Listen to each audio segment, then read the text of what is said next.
All right. Hi, everyone. Avery Young here. Welcome back to the Storyteller's Corner. Welcome back to the Storyteller's Corner. Hopefully you guys can hear me. If not, I will just keep trying until I can make this work. Do let me know if you can hear me. Worst case scenario, I might just Hi, can you hear me? Can you hear me? I need to make sure that I can be heard. Can you hear me? Been going through a lot of technical difficulties. You can hear me? Okay, so the mic is really close to my mouth right now. If I have it down to my side, cute new microphone. Yes, loud and clear. So, you guys can still hear me with the microphone to my right here. I can finally hear. Woo! So you guys can still hear me even when the microphone's right here, and I'm not holding it to my mouth.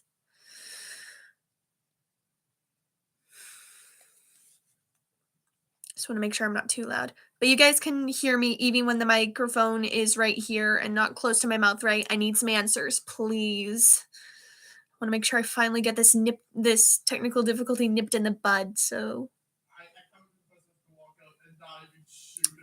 you guys can hear me even with the mic close to here. You sound perfect. Okay.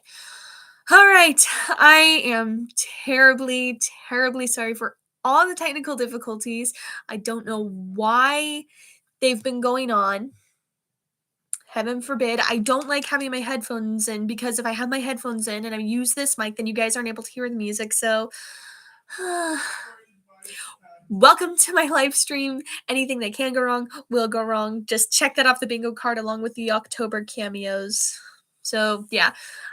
Now, welcome to episode 22. This is the third time I've tried doing it because I've had technical difficulties. But yes. So some of you are probably asking, why do you should do traditional Christmas mic test? Scream really loudly into the mic for 5 minutes. No, that would make your ears bleed. I'm not going to do that. I'm not going to do that. That hurts your ears. Anyway, so some of you are probably thinking, why the monstrous get up? And that's because I'm actively trying to dress a little more monstery. Some of you are probably saying, whoa, Avery, monsters are for Halloween, not for Christmas. And to that I say, you're not wrong, but you're also not right either, as there are quite a few Christmas monsters fit for December, i.e. Krampus, as Matt Newcomb just said. Krampus being a large, very horrifying goatish figure with a long red tongue from Austrian and Germanic folklore. He is the opposite of Santa, where Santa gives presents and toys to the good girls and boys. Krampus is the disciplinary figure, and he punishes the not nice kids. He punishes the naughty kids, either beating them with a switch, beating them with chains, drowning them, eating them, or taking them straight to hell.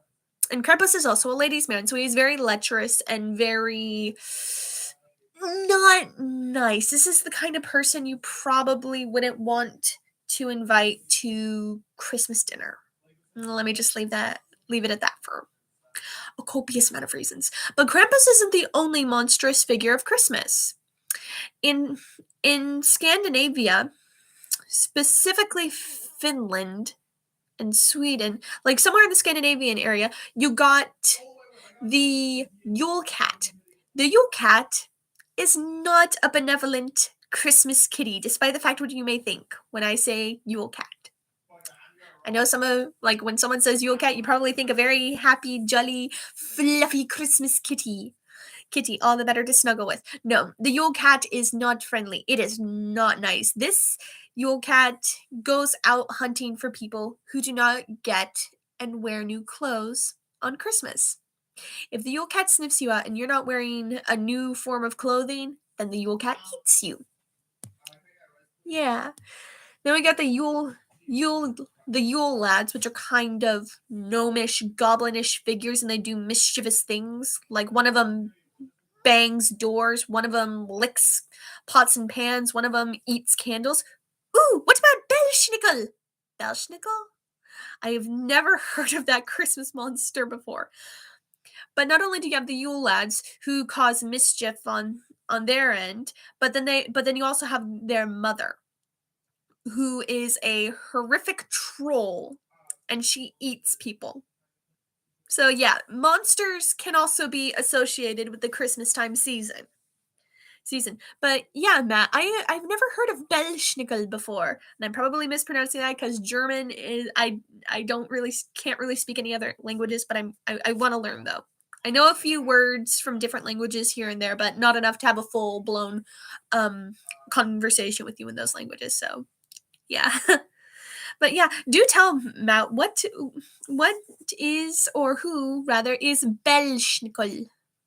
Christmas and eating kids go hand in hand, and Belschnickel is French. Ooh, French monster. Nice. I mean, you're not wrong.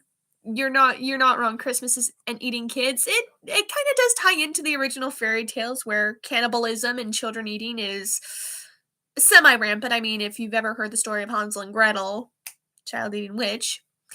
So yeah, there are Christmas monsters aplenty. Monsters aren't just associated with Halloween. Now, while we don't have Krampus in the life and adventures of Santa Claus, we do have another monstrous figure that serves as an antagonist. And I am, of course, referring to none other than the Aguas. Aguas is spelled like this, Awgwas. And Aguas are basically akin to the little devil on your shoulder. They are the voice that encourages kids to do things that they're not supposed to do, like lie, steal, disobey their parents, run away, stuff like that. That is what Aguas do. They are not pleasant creatures. You wouldn't invite them to Christmas dinner either. According to the wiki page of Oz, the Oz wiki fandom, Agawas are described as this. They they're a terrible race of creatures that are neither mortals nor immortals, living in ancient times. The Agawas are gigantic and monstrous with scowling faces that show their hatred for mankind. They were invisible to mortals but not to immortals. They can travel instantly from one place to another, and they have power to influence humans' minds. They have no consciences and are evil to the core. They live in rocky mountains and come out to cause suffering among mortals. The Aguas elected as king, the one among them who can think of the most horrible deeds. They sometimes live as long as 100 years, but generally died much longer than that, fighting among themselves. So, yeah, you're lying! Krampus will show up, I'm certain! I hate to break it to you, Matthew. I've seen both film adaptations. We don't got Krampus, but we got Aguas. Now, in speaking of Agawas, how they are depicted in the two film adaptations are different. In the 2000s animated version by Universal Studios, the Agawas are predicted as very gnarled and ugly, kind of rock monster type creatures. Creatures made of Tyrolean rock with sharp teeth and red eyes, which is a very interesting depiction. In the Rankin Bass special, however, they're not depicted as stone.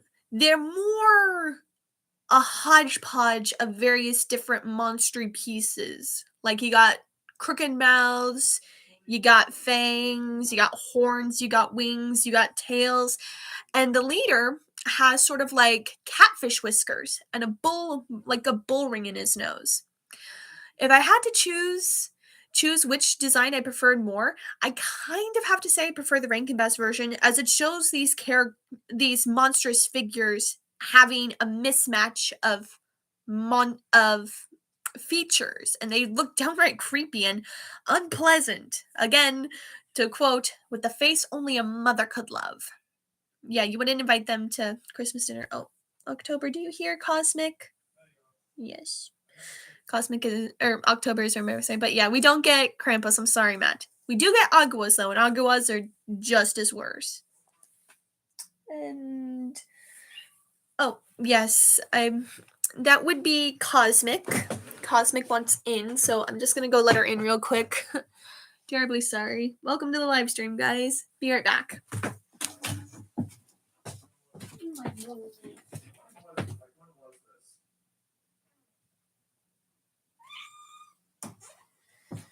What I know. Oh my goodness. Okay. So, that being said, we may not have Krampus, but we got Aguas, and Aguas are just as bad. Maybe even worse. We'll see. All right. My ring is trying to pinch my finger, and it kind of hurts. All right. Oh my goodness. So, yeah, there are illustrations. I'll try and show them a bit more in here. But, yeah, so part 2, we will look at Claus's adulthood, his manhood as it's described in the book.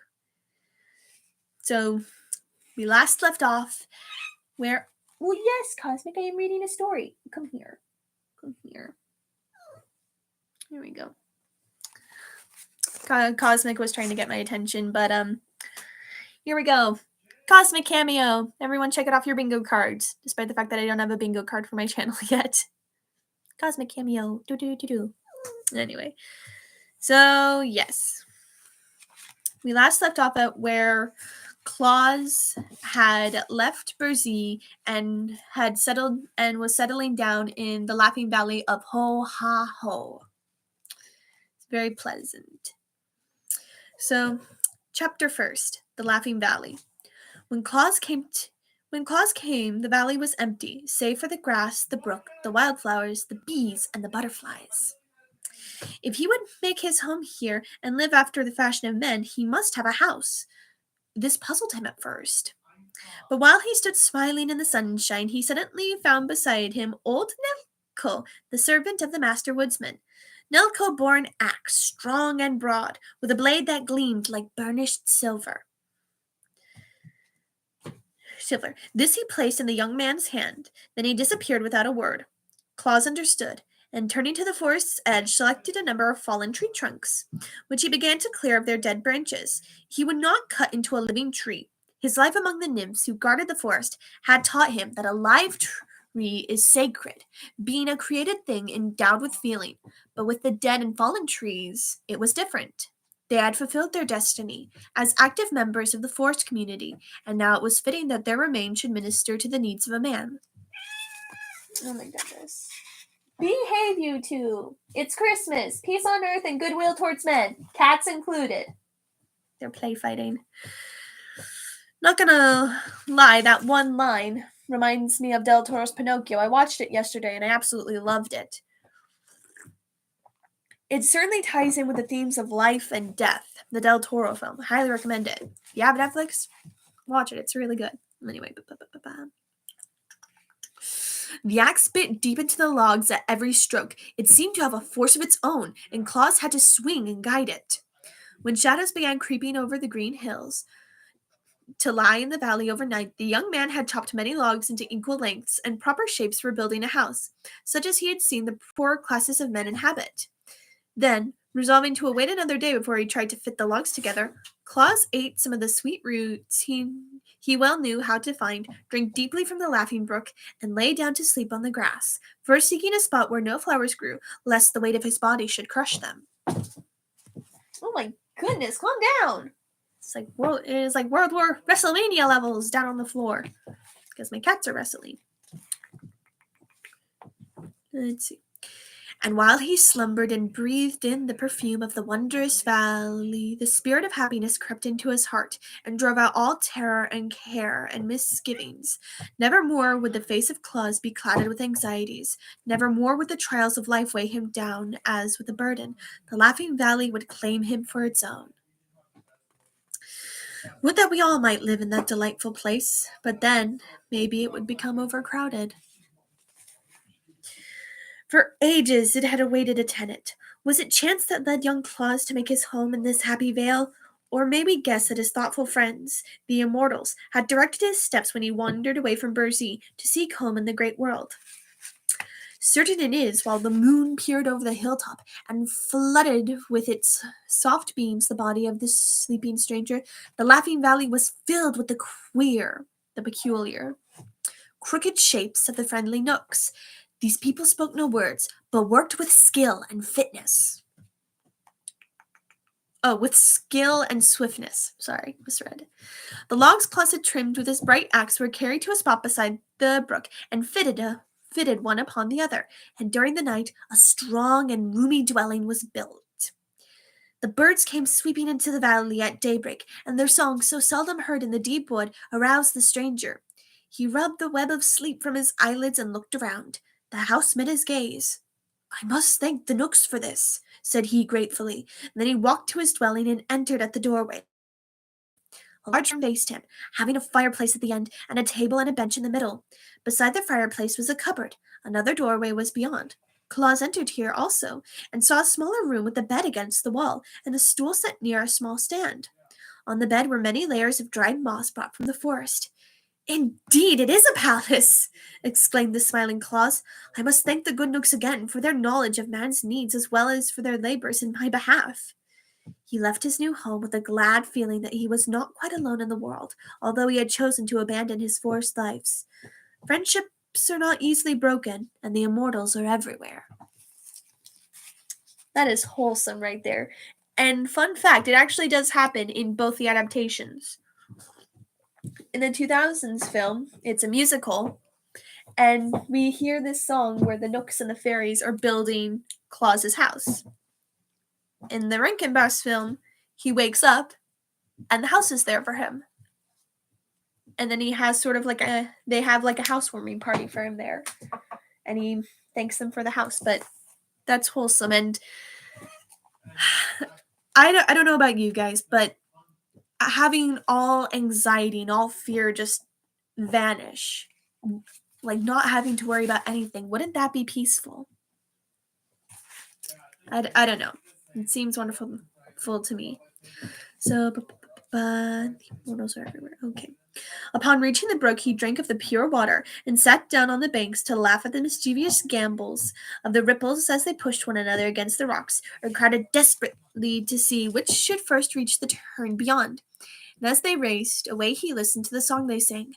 "Rushing, pushing, on we go.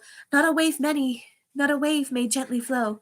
All are too excited, every drop delighted, turns to spray in merry play as we tumble on our way."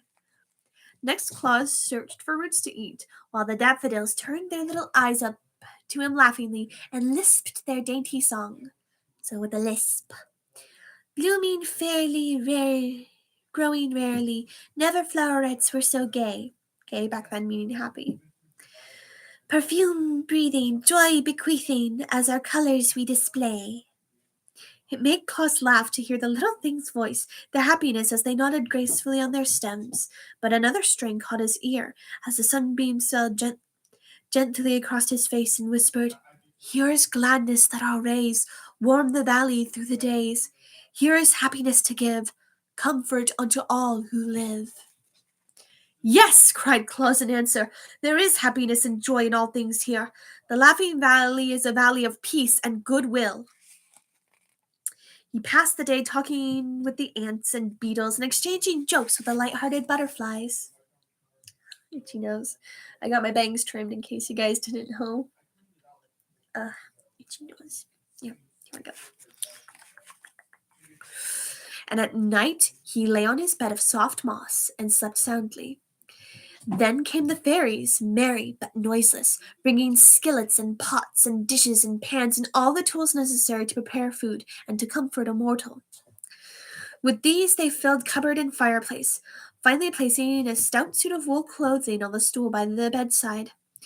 When Claus awoke, he rubbed his eyes again and laughed, and spoke aloud his thanks to the fairies and the master woodsman who had sent them. With eager joy he examined all his new possessions, wondering what some might be used for. But in the days when he had clung to the girdle of the great axe and visited the cities of men, his eyes had been quick to note all the manner and customs of the race to which he belonged. So he guessed from the gifts brought by the fairies that the master expected him hereafter to live in the fashion of his fellow creatures. "Which means that I must plow the earth and plant corn," he reflected, "so that when winter comes I shall have garnered food in plenty." Oh my gosh, they're still fighting. My brother is so loud.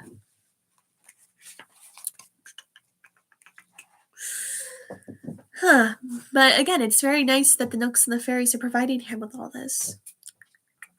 But as he stood in the grassy valley, he saw that to turn up the earth in furrows would be to destroy hundreds of pretty, helpless flowers, as well as thousands of tender blades of grass, and this he could not bear to do. Therefore he stretched out his arms and uttered a peculiar whistle that he had learned in the forest, afterwards crying, "Rills of the field flowers, come to me!"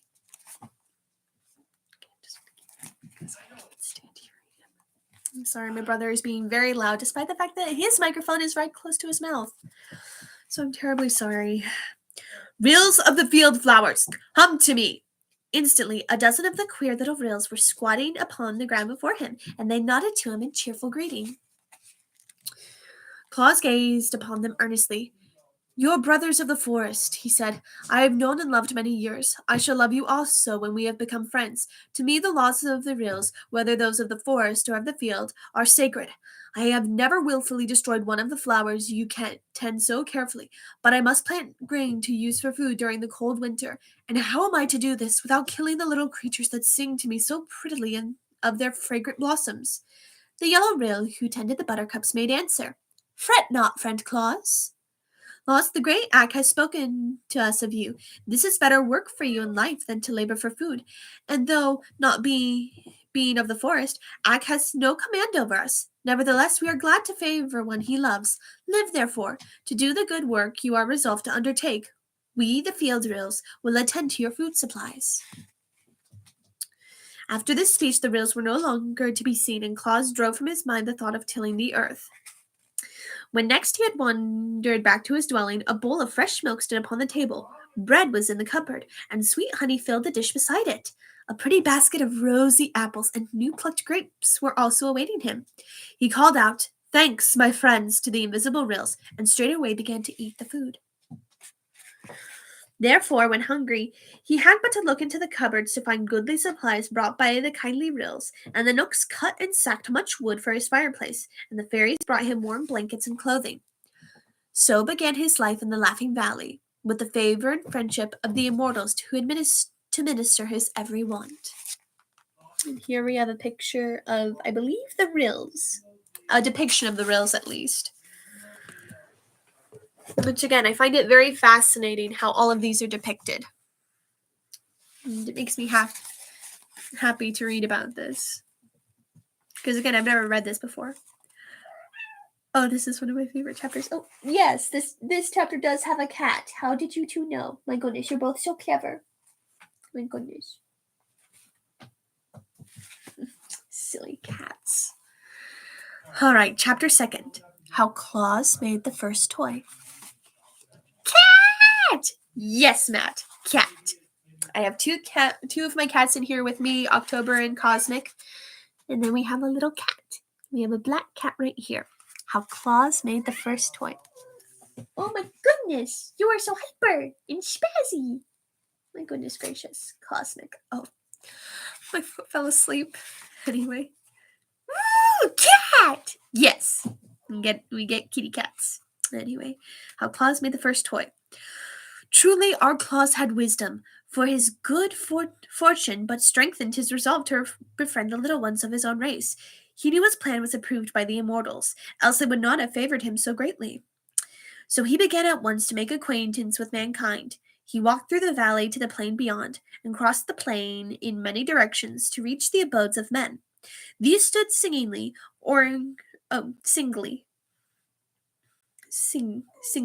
yeah, pretty sure that's it.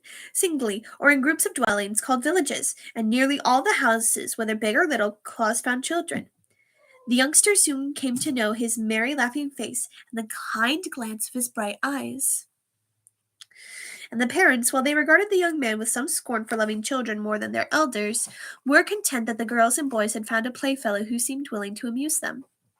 So the children romped and played games with Claus, and the boys rode upon his shoulders, and the girls nestled in his strong arms, and the babies clung fondly to his knees. Wherever the young man chanced to be, the sound of childish laughter followed him. And to understand this better, you must know that children were much neglected in those days, and received little attention from their parents, so that it became to them a marvel that so goodly a man as Claus devoted his time to making them happy. And those who knew him were, you may be sure, Very happy indeed.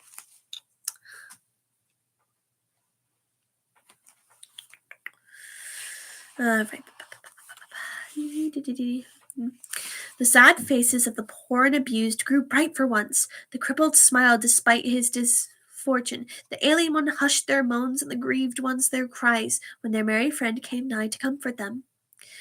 Only at the beautiful palace of the Lord of Lurd and at the frowning castle of the Baron Bronn was Claus refused admittance. There were children at both places, but the servants of the palace shut the door in the young stranger's face, and the fierce Baron threatened to hang him from an iron hook on the castle walls. Whereupon Claus sighed and went back to the poor dwelling where he was welcome.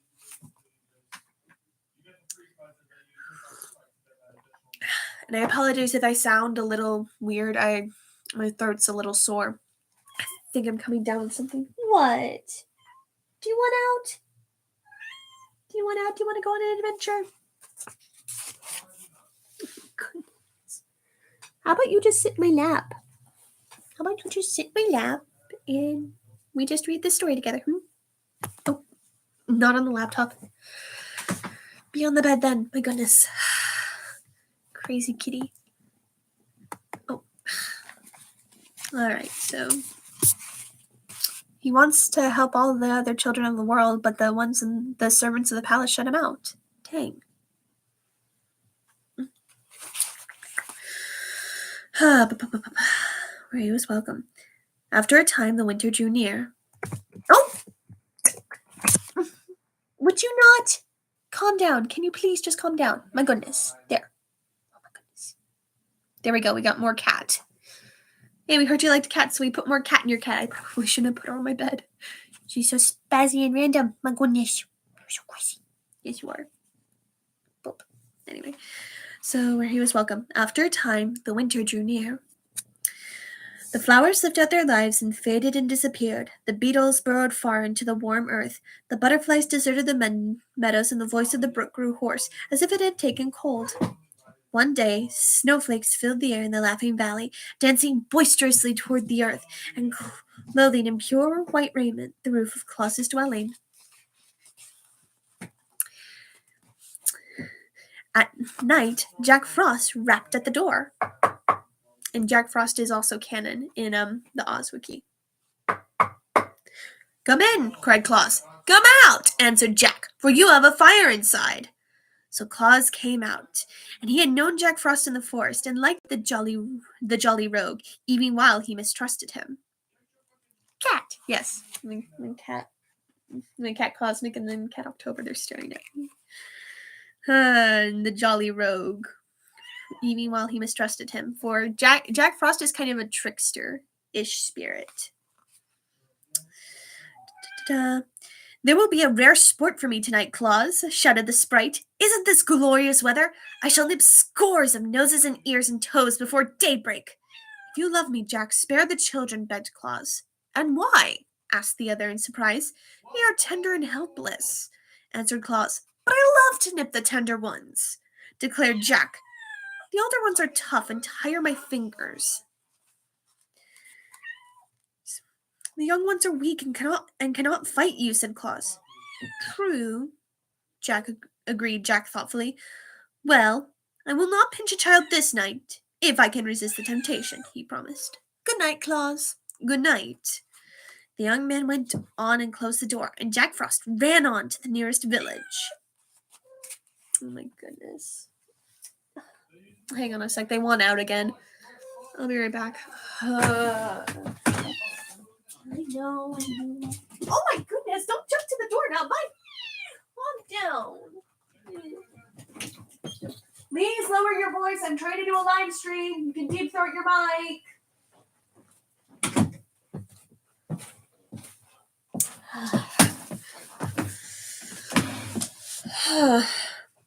That is what I have to live with. Okay, guys. That is what I have to live with, my brother being that anyway. So, I spoke with Jack Frost.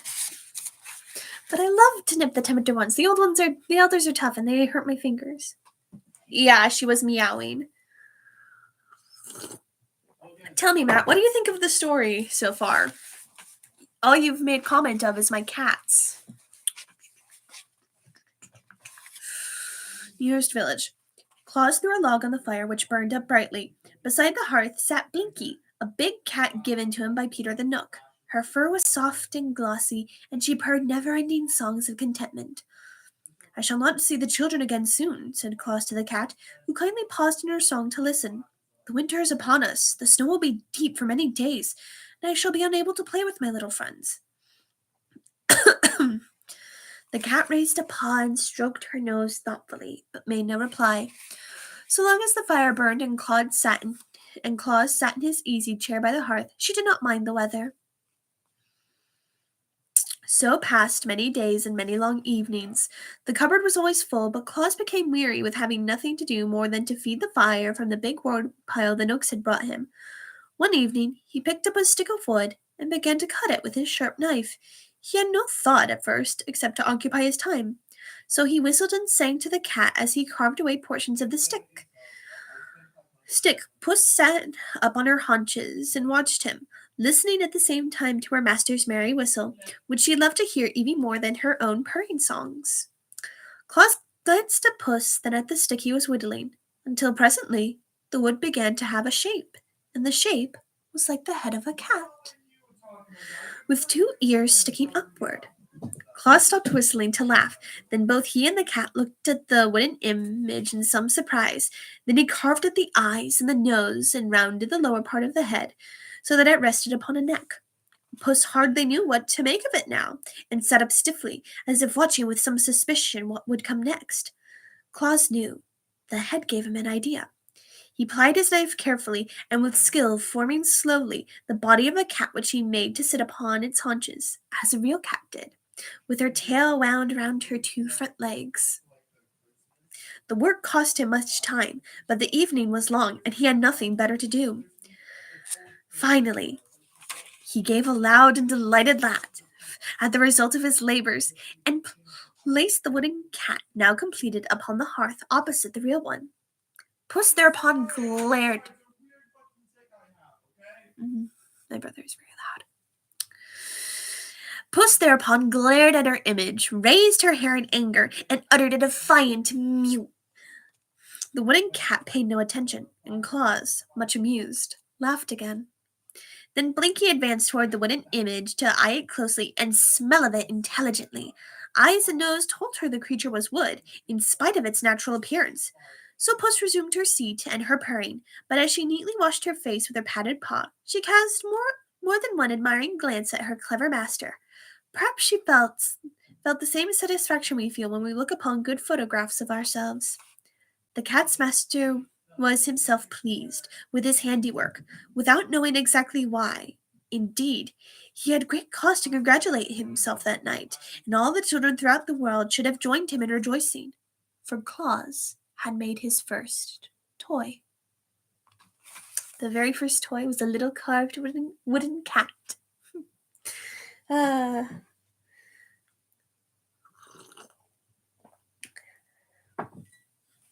I mean, if I understand that he was making the first toy, but you'd think the Nooks or the Rills could have given him some books. Because I think Nooks and Rills, like, despite the fact that they're immortal, I feel like they would record down their history in books and tablets and scrolls and stuff. I think they would have a library, is what I'm trying to say.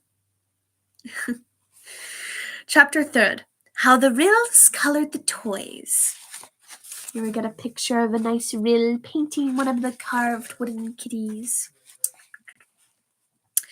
A hush lay on the Laughing Valley now. Snow covered it like a white spread, and pillows of downy flakes drifted before the dwelling where Claus sat feeding the blaze of the fire. The brook gurgled beneath the heavy sheet of ice, and all living plants and insects nestled close to Mother Earth to keep warm. The face of the moon was hid by dark clouds, and the wind, delighting in the wintry sport, pushed and whirled the snowflakes in so many directions that they could get no chance to fall to the ground. Claus heard the wind whistling and shrieking in its play, and thanked the good Nooks again for his comfortable shelter.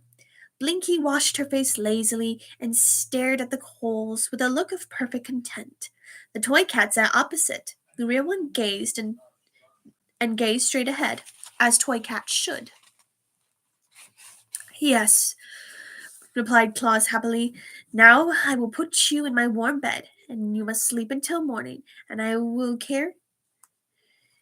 Oh, oh, whoops! Accidentally read ahead. I'm sorry about that. His toy cat should. Suddenly, Claude heard a noise that sounded different from the voices of the wind. It was more like a wail of suffering and despair. He stood up and listened, but the wind, growing boisterous, shook the door and rattled the windows to distract his attention. He waited until the wind was tired, and then, still listening, he heard once more the shrill cry of distress. Quickly he drew on his coat, pulled his cap over his eyes, and opened the door. The wind dashed in and scattered the embers over the hearth, at the same time blowing Blinky's fur so furiously that she crept under the table to escape. Then the door was closed, and Claus was outside, peering anxiously into the darkness. The wind laughed and scolded and tried to push him over, but he stood firm. The helpless flakes stumbled against his eyes and dimmed his sight, but he rubbed them away and looked again. Snow was everywhere, white and glittering. It covered the earth and filled the air. The cry was not repeated. Claus turned to go back to the house, but the wind caught him unawares, and he stumbled and fell across a snowdrift. His hand plunged into the drift and touched something that was not snow. This he seized and, pulling it gently toward him, found it to be a child. The next moment he had lifted his arms and carried it into the house. The wind followed him through the door, but Claus shut it out quickly. He laid the rescued child on the hearth. Brushing away the snow, he discovered it to be Weekum, a little boy who lived in a house beyond the valley. Claus wrapped a warm blanket around the little one and rubbed the frost from his limbs. Before long, the child opened his eyes and, seeing where he was, smiled happily. Then Claus warmed milk and fed it to the boy slowly, while the cat looked on with sober curiosity. Finally, the little one curled up in his friend's arms and sighed and fell asleep, and Claus, filled with gladness that he had found the wanderer, held him closely while he slumbered. The wind, finding no more mischief to do, climbed the hill and swept on toward the north. This gave the weary snowflakes time to settle down to the earth, and the valley became still again. His mouth is so close to the mic. I'm terribly sorry. My brother is very loud.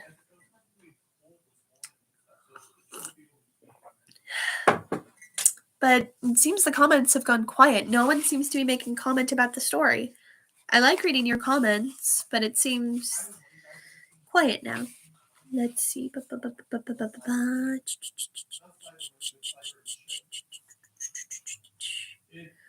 Let's see, where was I? Okay, the valley became still again. So yeah, feel free to make comments about the story. Don't be shy. I like reading your comments.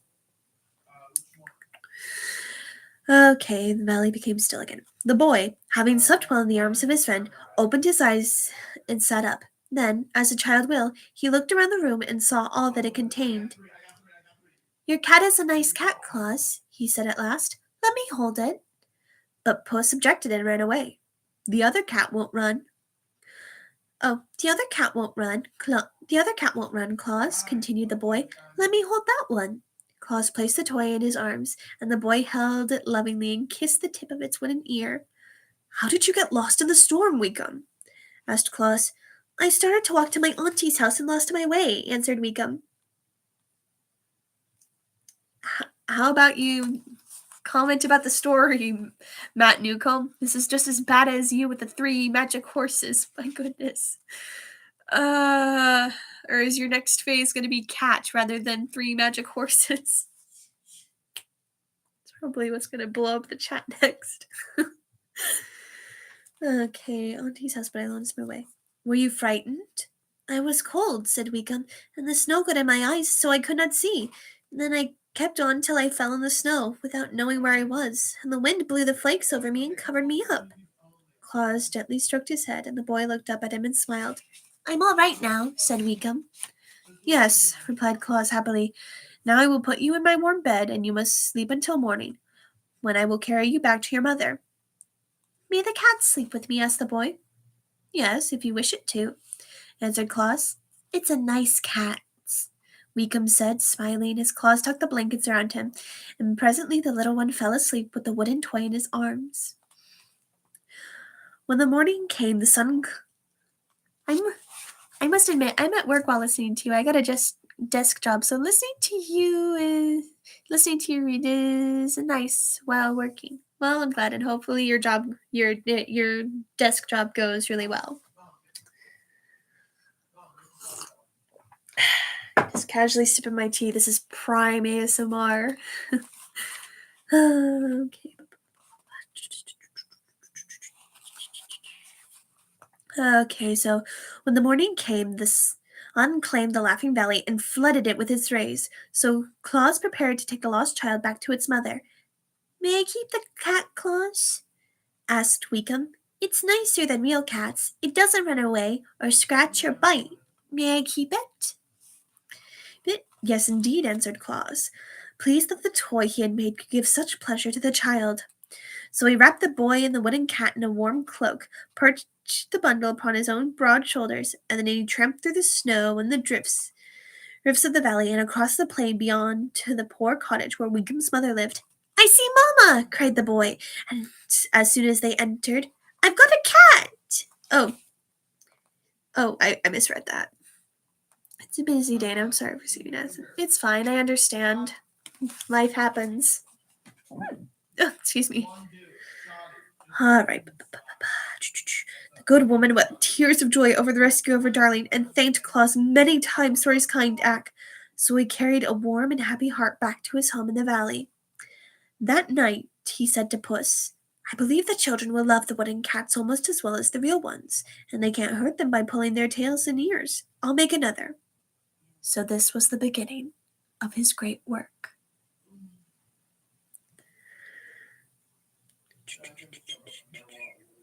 The next cat was made better than the first. While Claus sat whittling it out, the yellow ryl came in to make him a visit, and so pleased was he with the man's skill that he ran away and brought several of his fellows.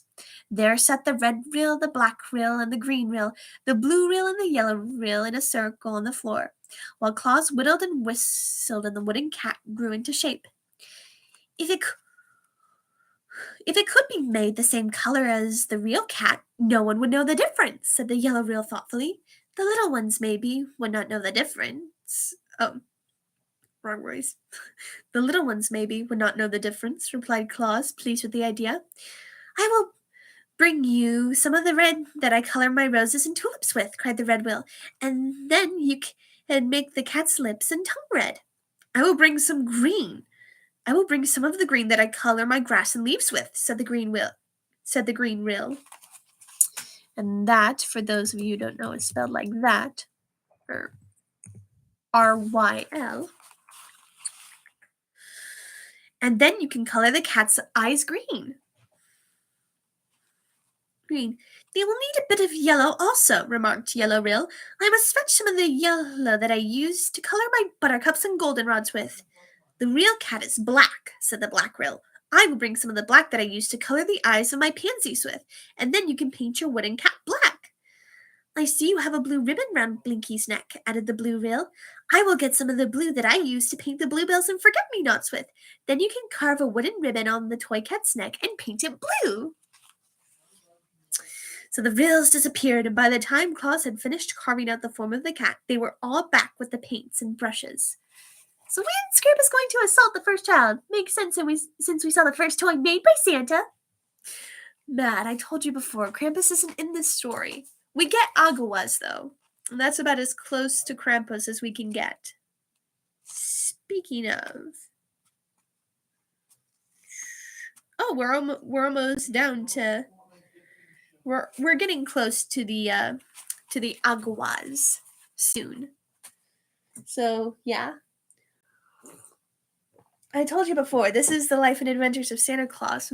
But, Matt, if you wanted to create a story about the life and origins of Krampus, I bet you could make a really good Krampus origin story. It would certainly be interesting, considering Krampus being very Krampus-like. That's all I'm going to say. Okay. So, paints and brushes. They made Blinky sit upon the table that Claus might paint the toy just the right color. And when the work was done, the reels declared that it was exactly as good as a live cat. Had That is, to all appearances, added the red reel. Blinky seemed a little offended by the attention bestowed upon the toy, that she might not seem to approve the imitation cat. She walked to the corner of the hearth and sat down with a dignified air. But Claus was delighted, and as soon as morning came, he started out and tramped through the snow across the valley and the plain until he came to a village. There, in a poor hut near the woods of the beautiful palace of the Lord of Laird, a little girl lay upon a wretched cot, moaning with pain. Claus approached the child and kissed her and comforted her, and he drew the toy cat from beneath his coat, where he had hidden it, and placed it in her arms.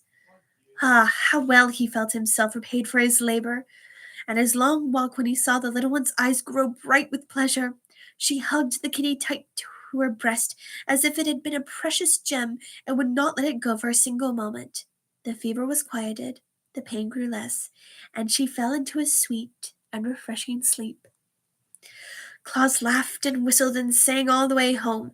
Never had he been so happy as on that day when he entered his house and found Shiegra, the lioness, awaiting him. Since his babyhood, Shiegra had loved Claus, and while he dwelt in the forest, she had often come to visit him at Nasiel's bower.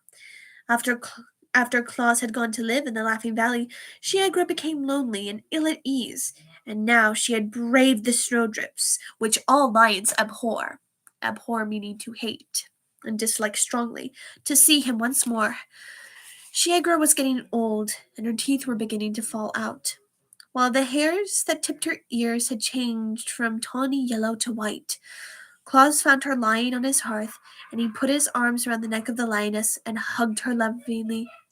The cat had retired to a far corner. She did not care to associate with Shiegra. Claus told his old friend about the cats he had made, and how much pleasure they had given Weekum and the sick girl. Shiegra did not know much about children. Indeed, if she had met a child, she could scarcely be trusted not to devour it.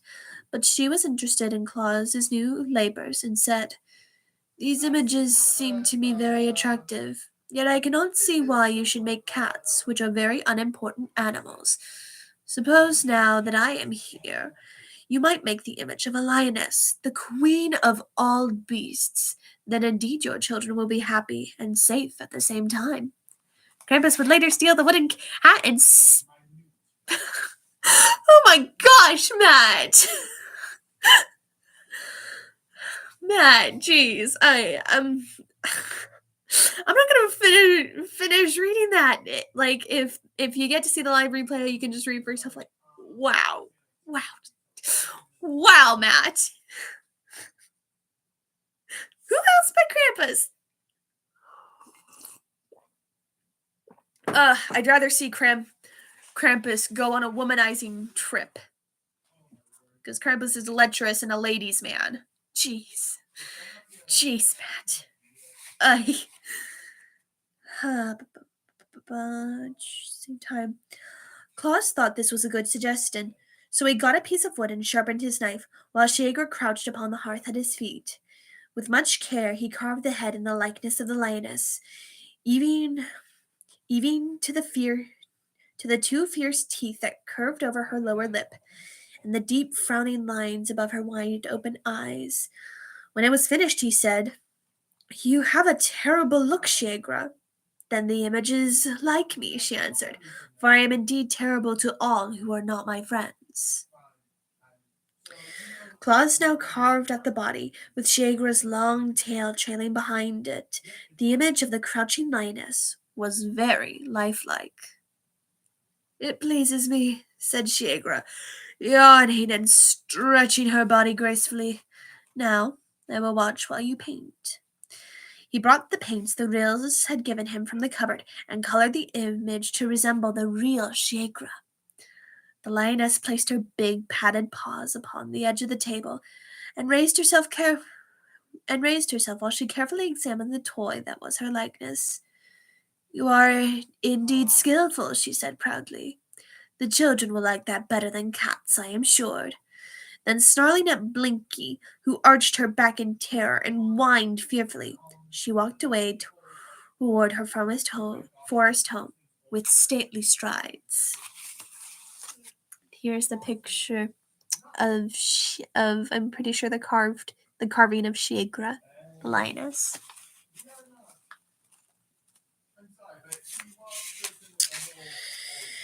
Chapter 4th.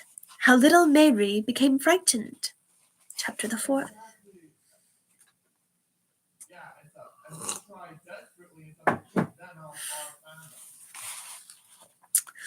The winter was over now, and all the Laughing Valley was filled with joyous excitement. The brook was so happy at being free once again that it gurgled more boisterously than ever, and dashed so recklessly against the rock that it sent showers of sprays high in the air. The grass thrust its sharp little blades through the mat of dead stalks where it was hidden from the snow, but the flowers were yet too timid to show themselves, although the rills were busy feeding their roots. The sun was in remarkably good humor, and sent his rays dancing merrily throughout the valley. Claus was eating his dinner one day when he heard a timid knock at his door. "Come in," he called.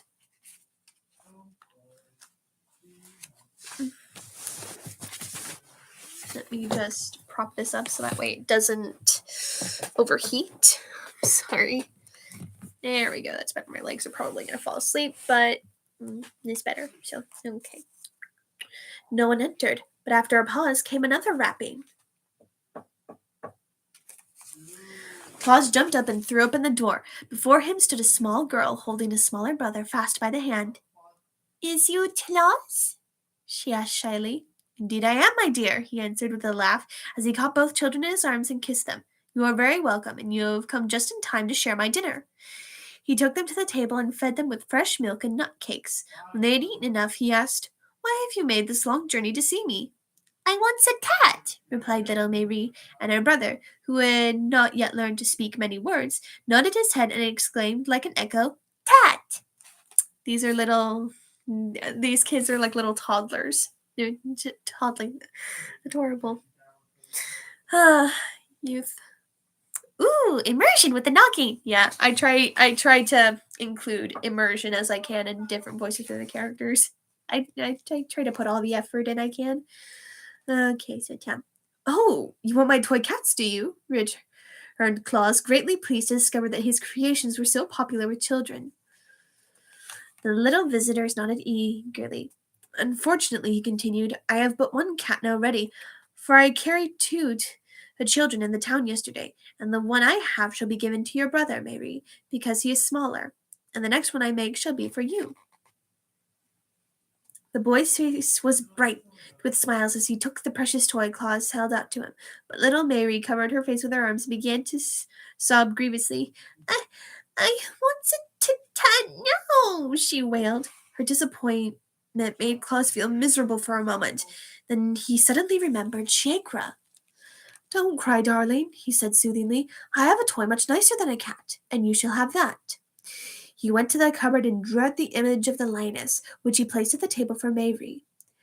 The girl raised her arms and gave one glance at the fierce teeth and glaring eyes of the beast, and then, uttering a terrified scream, she rushed from the house.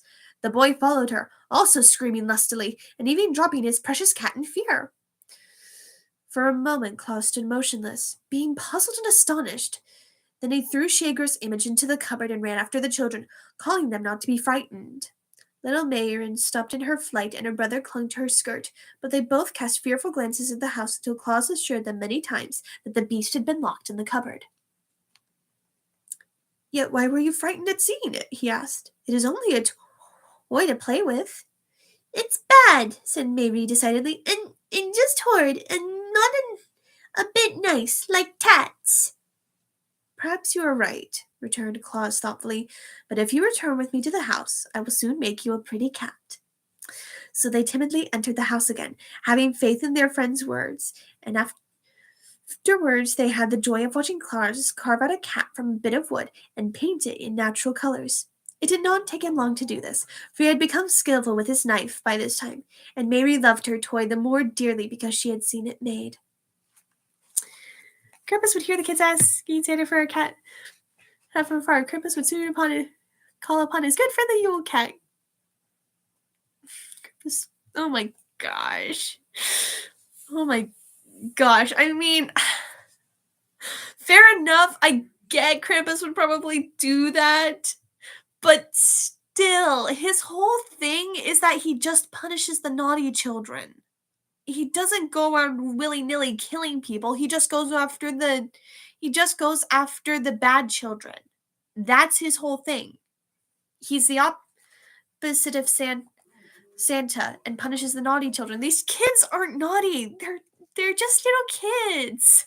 My goodness, Matt, you're so morbid. Wow.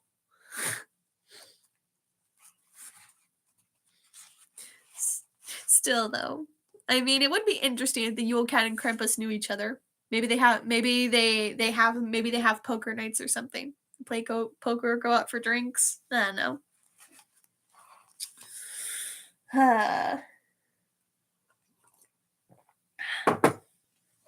Tea's gone cold, but that's okay. Okay. Scene made. After his little visitors had trotted away on their journey homeward, Claus sat long in deep thought. And then he decided that such fierce creatures as his friend the lioness would never do as models from which to fashion his toys.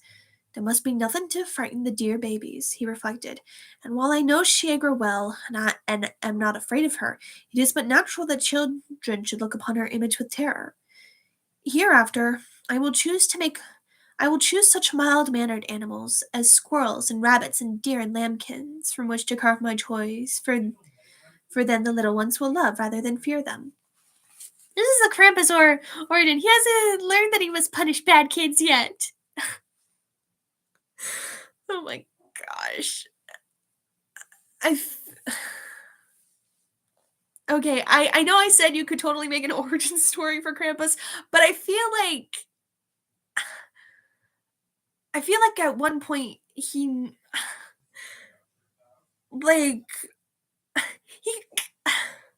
it's hard to explain, dang. But I mean, I feel like he would start out good because no one is born bad and evil. No one essentially is. So I feel like Claus, he would be good, but then seeing these children do things that they're not supposed to do, and maybe seeing kids run away and scaring their parents half to death, maybe that might make him angry. And I don't know, but something like that maybe. Oh my goodness.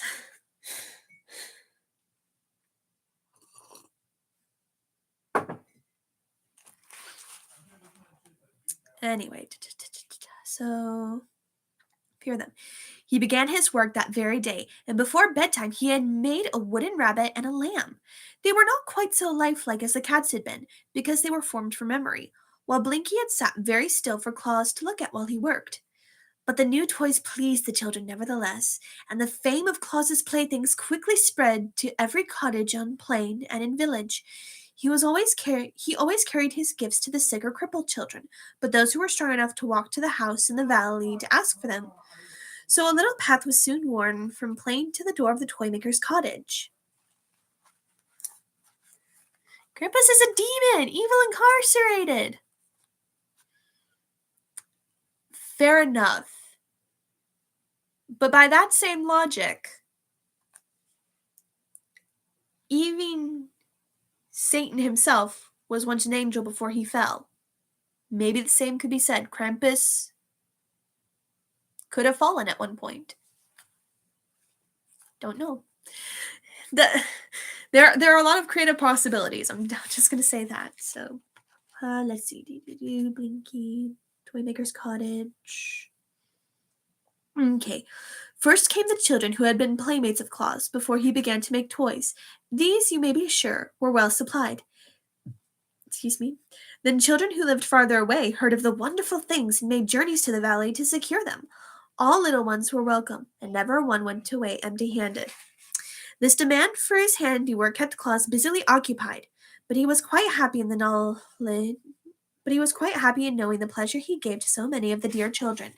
His friends the immortals were pleased with his success and supported him bravely. The Knooks selected for him clear pieces of soft wood, that his knife might not be blunted in cutting them, and the Ryls kept him supplied with paints of all colors and brushes fashioned from the tips of timothy grasses. The fairies discovered that the workmen needed saws and chisels and hammers and nails, as well as knives, and brought him a goodly array of such tools. Claus soon turned his living room into a most wonderful workshop. He built a bench before the window and arranged his tools and paints so that he could reach everything as he sat on his stool. And as he finished toy after toy to delight the hearts of the little children, he found himself growing so gay and happy. Gay being another way of saying happy back in the day, that he could not refrain from singing and laughing and whistling all the day long. It is because I live in the Laughing Valley, where everything else laughs, said Claus. But that was not the reason.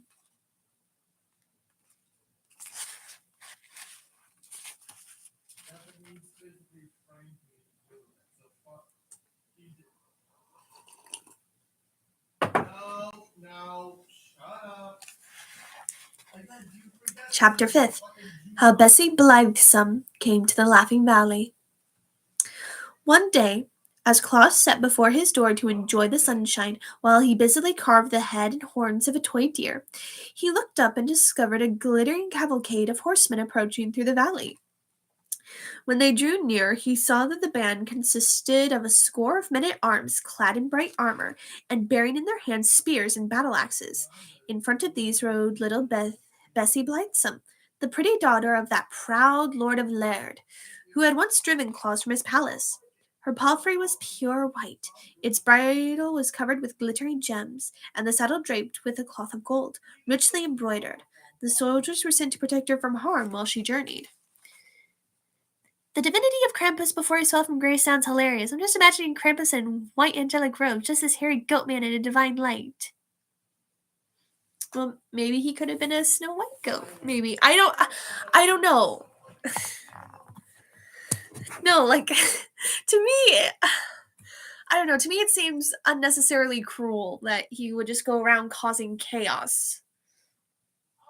Because I mean, I don't know. Again, Matt, you do you with your story, but at the end of the day, I feel like I don't know. Again, it's hard to explain.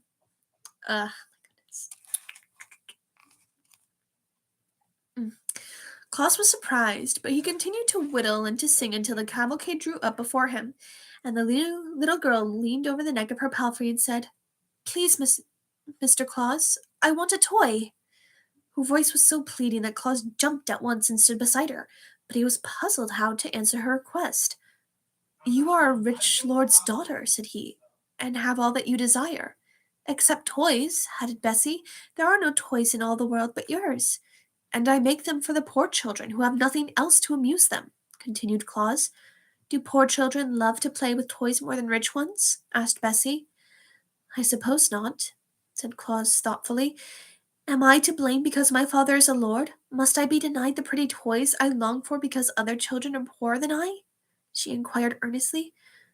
"I'm afraid you must, dear," he answered, "for the poor have nothing else with which to amuse themselves. You have your pony to ride, your servants to wait on you, and every comfort that money can procure." "But I want toys," cried Bessie, wiping away the tears that forced themselves into her eyes. "If I cannot have them, I shall be very unhappy."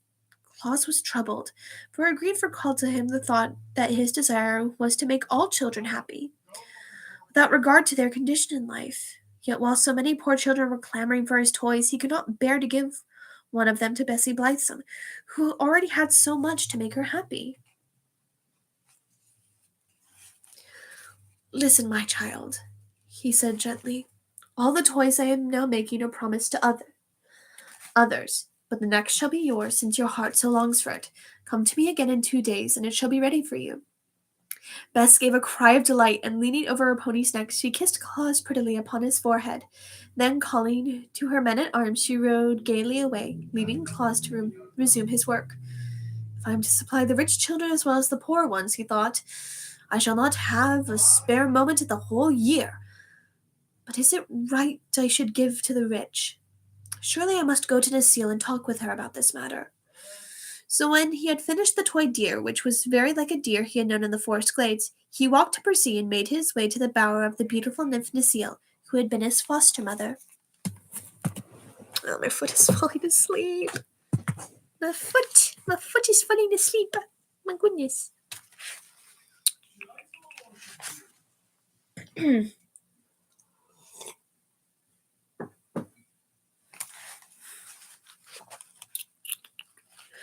She greeted him tenderly and lovingly, listening with interest of his story of the visit of Bessie Blithesome. And now tell me, said he, shall I give toys to rich children? We of the forest know nothing of riches, she replied. It seems to me that one child is like another, since they are all made of the same clay, and the riches are like a gown, which may be put on one or taken away, leaving the child unchanged. But the fairies are guardians of mankind, and know mortal children better than I. Let us call the queen of the fairies. This was done, and the queen of the fairies sat beside them, and heard Claus relate his reasons for thinking the rich could get along without his toys, and also what the nymph had said. Necile is right, declared the queen, for whether it be rich or poor, a child's longings for pretty playthings are but natural. Rich Bessie's heart may suffer as much grief as poor Mary's. She can be just as lonely and discontented, and just as gay and happy. I think, friend Claus, it is your duty to make all the little ones glad, whether they chance to live in palaces or in cottages. Your words are wise, fair queen, replied Claus. My heart tells me they are just as they are wise. Hereafter, all children may claim my services. Then he bowed before the gracious fairy and kissing Necile's red lips, went back into his valley. At the brook he stopped to drink, and afterward he sat on the bank and took a piece of moist clay in his hands, while he thought of what sort of toy he should make for Bessie Blithesome. He did not notice that his fingers were working the clay into shape until, glancing downward, he found he had unconsciously formed a head that bore a slight resemblance to the nymph Necile. At once he became interested. Gathering more of the clay from the bank, he carried it to his house. Then, with the aid of his knife and a bit of wood, he succeeded in working the clay into the image of a toy nymph. With skillful strokes, he formed long, waving hair on the head and covered the body with a gown of oak leaves, while the 2 feet sticking out of the bottom of the gown were clad in sandals. But the clay was soft, and found he must handle it gently to avoid ruining his pretty work. Perhaps the rays of the sun will draw out the moisture and cause the clay to become hard, he thought. So he laid the image on a flat board and placed it in the glare of the sun. This done, he went to his bench and began painting the toy deer, and soon he became so interested in the work that he forgot all about the clay nymph. But the next morning, happening to notice it as it laid on the board, he found the sun had baked it to the hardness of stone, and it was strong enough to be safely handled. Claus now painted the nymph with great care in the likeness of Necile.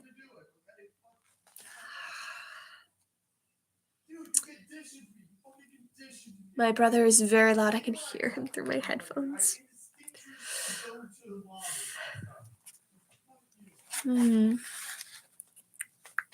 I apologize in advance if my brother's shouting comes onto the stream. I'm terribly sorry for it. Let's see. Okay. Giving it deep blue eyes, white teeth, rosy lips, and ruddy brown hair. The gown he colored oak leaf green, and when the paint was dry, Claus himself was charmed with the new toy. Of course, it was not nearly so lovely as the real Necile, but considering the material which it was made, Claus thought it was very beautiful. When Bessie, riding upon her white palfrey, came to his dwelling the next day, Claus presented her with the new toy. The little girl's eyes were brighter than ever as she examined the pretty image and loved it at once, and held it close to her breast as a mother does her child. "What is it called, Claus?" she asked. Now Claus knew that nymphs do not like to be spoken of by mortals, so he could not tell Bessie that it was an image of Necile he had given her. But as it was a new toy, he searched his mind for a name to call it by, and the first words he thought thought of, he decided it would do very well. "It is called a dolly, my dear," he said to Bessie. "I shall call the dolly my baby," returned Bessie, kissing it fondly, "and I shall tend it and care for it just as nurses care for me. Thank you very much, Claus. Your gift has made me happier than I have ever been before." So a little doll made of clay.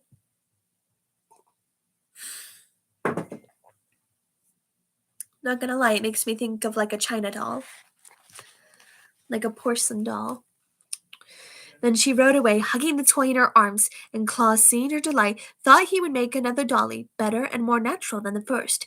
He brought more clay from the brook, and remembering that Bessie had called the dolly her baby, he resolved to form this one into a baby's image. That was no difficult task for the clever worksman, and soon the baby dolly was lying on the board and placed in the sun to dry.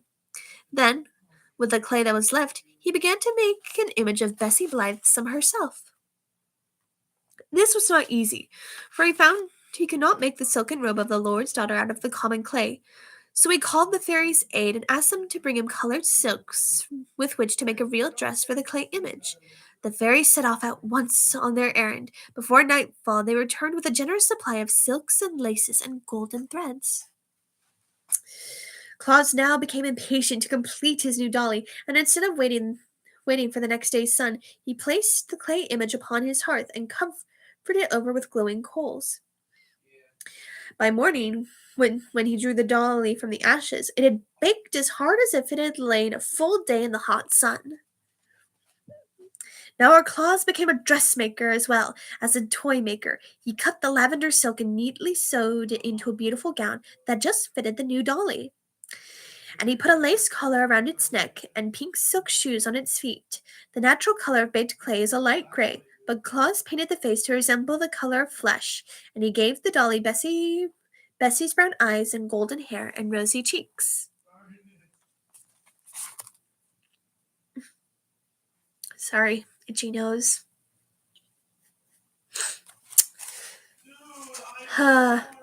It was really a beautiful thing to look upon, and sure to bring joy to some childish heart. While Claus While Claus was admiring it, he heard a knock at his door, and little Mary entered. Her face was sad and her eyes red with continued weeping. "Why, what has grieved you, my dear?" asked Claus, taking the child in his arms. I've broke my cat," sobbed Mary. "How?" he inquired, his eyes twinkling. I dropped him and broke off him's tail, and then I dropped him and broke off him's ear, and now him's all spoiled." Claus laughed. "Never mind, Mary dear," he said. "How would you like this new dolly instead of a cat?" Mary looked at the silk-robed dolly, and her eyes grew big with astonishment. "Oh, Claus!" she cried, clapping her small hands together with rapture. "Can I have that beautiful lady?" "Do you like it?" he asked. "I love it," said she. "It's better than cats." "Then take it, dear, and be careful not to break it." Mary took the dolly with joy and was almost reverent, and her face dimpled with smiles as she started along the path toward home. Well, there's no picture here. We do get a picture for chapter 6. Now, some of you were saying to yourselves, "Persephone, you mentioned that there were monsters in this story called Agawas. Fearsome creatures, neither mortal nor immortal, that cause mischief and evil. But we've been hearing this story, and we have not heard hide nor hair of these Agawas. What gives? You said they were in here." And to that I say, you're right. And they're in chapter 6, The Wickedness of the Aguas.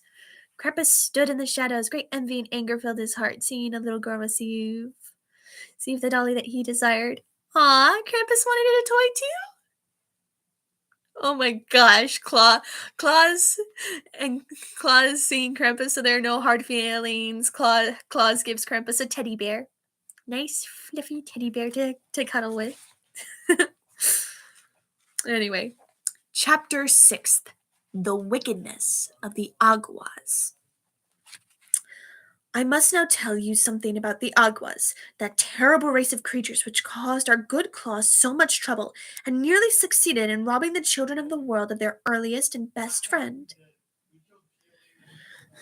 Friend, I do not like to mention the Aguas, but they are a part of history, and cannot be ignored. They were neither mortals nor immortals, but stood midway between those classes of beings. The Aguas were invisible to ordinary people, but not to mortals.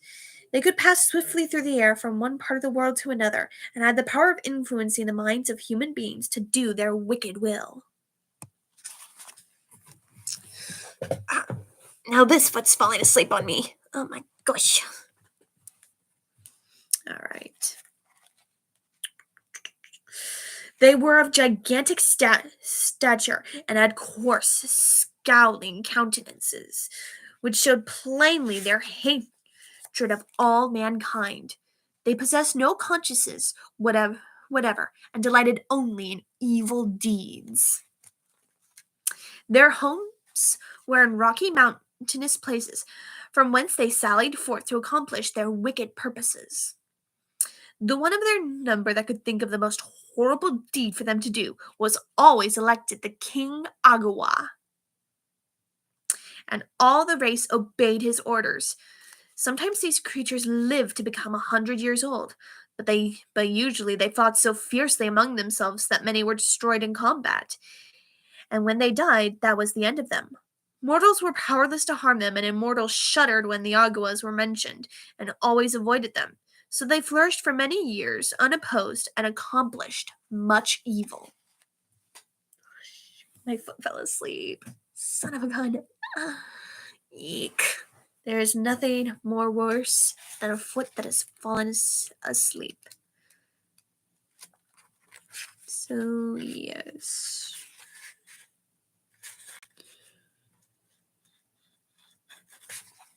All right. So we're halfway through the story of Santa Claus's adulthood. Much evil. I am glad to assure you that these vile creatures have long since perished and passed from the earth. But in the days when Claus was making his first toys, they were a numerous and powerful tribe.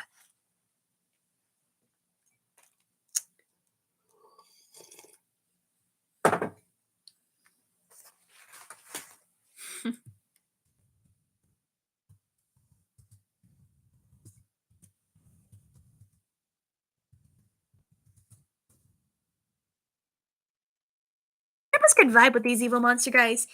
He thought to himself, as he continued spreading chaos wherever Santa would spread kindness. Ah, heaven forbid Krampus be happy with getting a teddy bear from Claus in replace for the toy. So, yeah. And they're called aguas. I typed it before, but I'll type it again. It's basically spelled like this: Awgwas. Aguas. Very, very unpleasant monsters. You wouldn't want to invite them to Christmas dinner either. Tribe. One of the principal sports of the Aguas was to inspire angry passions in the hearts of little children, so that they quarreled and fought with one another. They would tempt boys to eat of unripe fruit, and then delight in the pain they suffered. They urged little girls to disobey their parents, and then they would laugh when the children were punished. I do not know what causes a child to be naughty these days, but when the Aguas were on earth, naughty children were usually under their influence.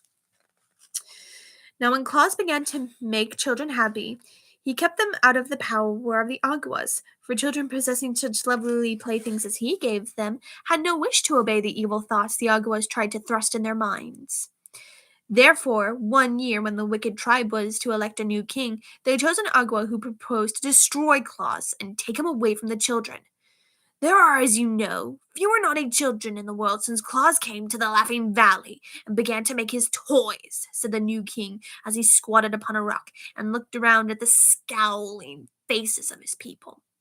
Why, Betsy Blithesome has not stamped her foot once this month, nor has Mary's brother slapped his sister's face or thrown the puppy down the rain barrel. Little Weekum took his bath last night without screaming or struggling because his mother had promised he could take his cat to bed with him. Such a condition of affairs is awful for any Agua to think of, and the only way we can direct the naughty actions of children is to take this person Claus away from them.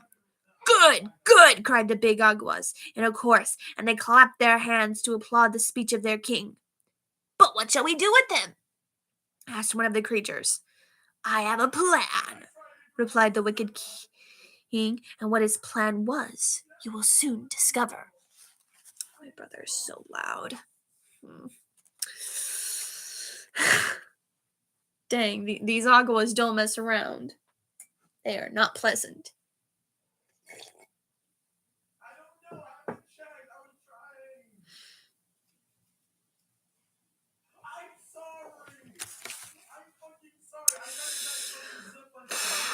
My brother is very loud, and again, I apologize in advance if he makes sounds all through this live stream. And next time I do a live stream, I will try and figure out how to do it without my headphones. Promise. Cross my heart.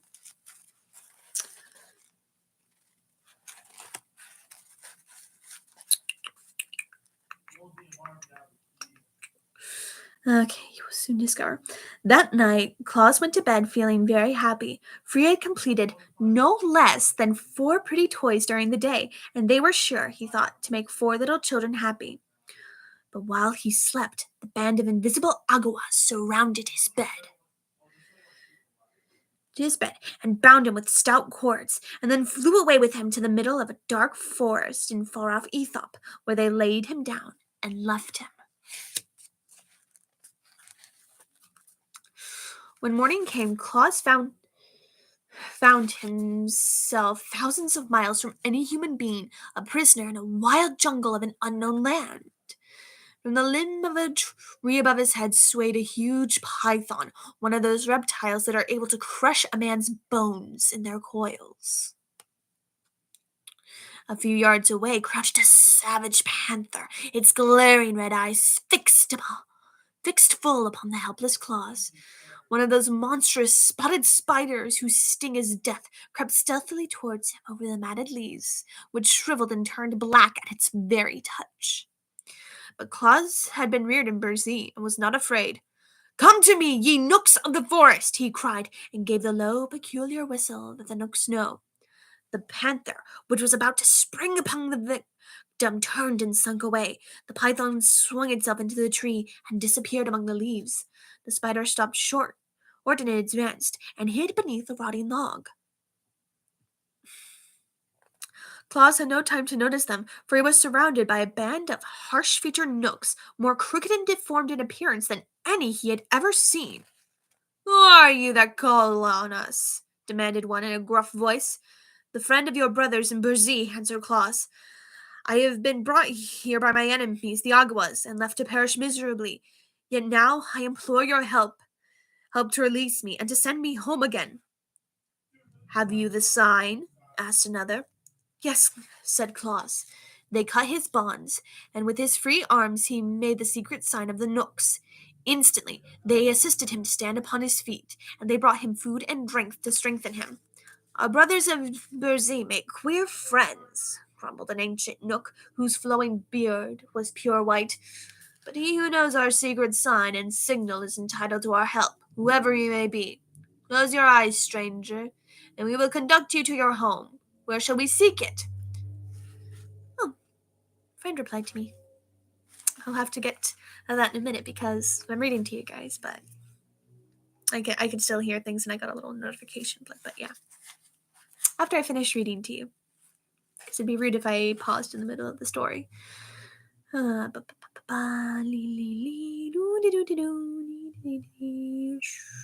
Oh, there we go. "'Tis in the Laughing Valley," answered Claus, shutting his eyes. "There is but one Laughing Valley in the known world, so we cannot go astray," remarked the Nook. And as he spoke, the sound of his voice seemed to die away. So Claus opened his eyes to see what caused the change. To his astonishment, he found himself seated on the bench by his own door, with the Laughing Valley spread out before him. That day, he visited the wood nymphs and related his adventure to Queen Zerline and Necile. The Aguas have become our enemies," said the lovely queen thoughtfully, "so we must do all we can to protect you from their power." It was cowardly to bind him while he slept, remarked Necile with indignation. The evil ones are ever cowardly, answered Zerline, but our friend's slumber shall not be disturbed again. The queen herself came to the dwelling of Claus that evening and placed her seal on every door and every window to keep out the Aguas. And under the seal of Queen Zerline was placed the seal of the fairies, and the seal of the Rills, and the seal of the Nooks, that the charm might become more powerful. And Claus carried his toys to the little ones again, which made many more of the little ones happy. I need to get another drink of tea. I'm starting to run out. My throat is so scratchy. Here we go. Okay. You may guess how angry the King Agua and his fierce band were when it was known to them that Claus had escaped from the forest of Aethop. They raged madly for a whole week and then held another meeting among the rocks. It is useless to carry him where the Nooks reign, said the king, for he has their protection. So let us cast him into a cave of our own mountains, where he will surely perish. This was promptly agreed to, and the wicked band set out that night to seize Claus, but they found his dwelling guarded by the seals of the immortals, and were obliged to go away baffled and disappointed. Never mind, said the king. He does not sleep always. The next day, as Claus traveled across to the village across the plain, where he intended to present a toy squirrel to a lame boy. Lame being another way of saying crippled, a limb not working.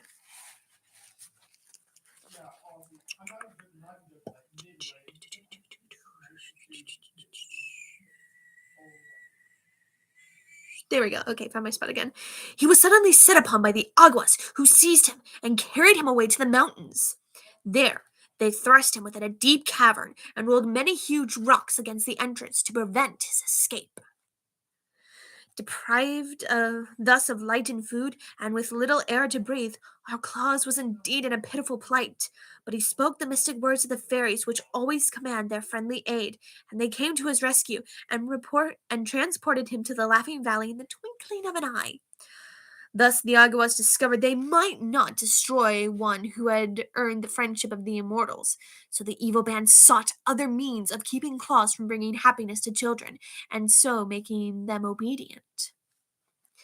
Whenever Claus set out to carry his toys to the little ones, an Agua, who had been set to watch his movements, sprang upon him and snatched the toys from his grasp, and the children were no more disappointed than was Claus when he was obliged to return home disconsolate. Still he persevered and made many toys for his little friends, and started with them for the villages, and always the Aguas robbed him as soon as he had left the valley. They threw the stolen playthings into one of their lonely caverns, and quite a heap of toys accumulated before Claus became discouraged and gave up all attempts to leave the valley. Then the children began coming to him, since they found he did not go to them. But the wicked Aguas flew around them and caused their steps to stray, and the paths became crooked, so never a little one could find a way into the Laughing Valley. As the queen talked about the Aguas, Krampus listened sad to hear his deeds of villainy weren't as notable. Krampus would take time to think of how he could become more noteworthy. Again, I still think... Anyway... This leg falls asleep and then the other leg goes back to normal.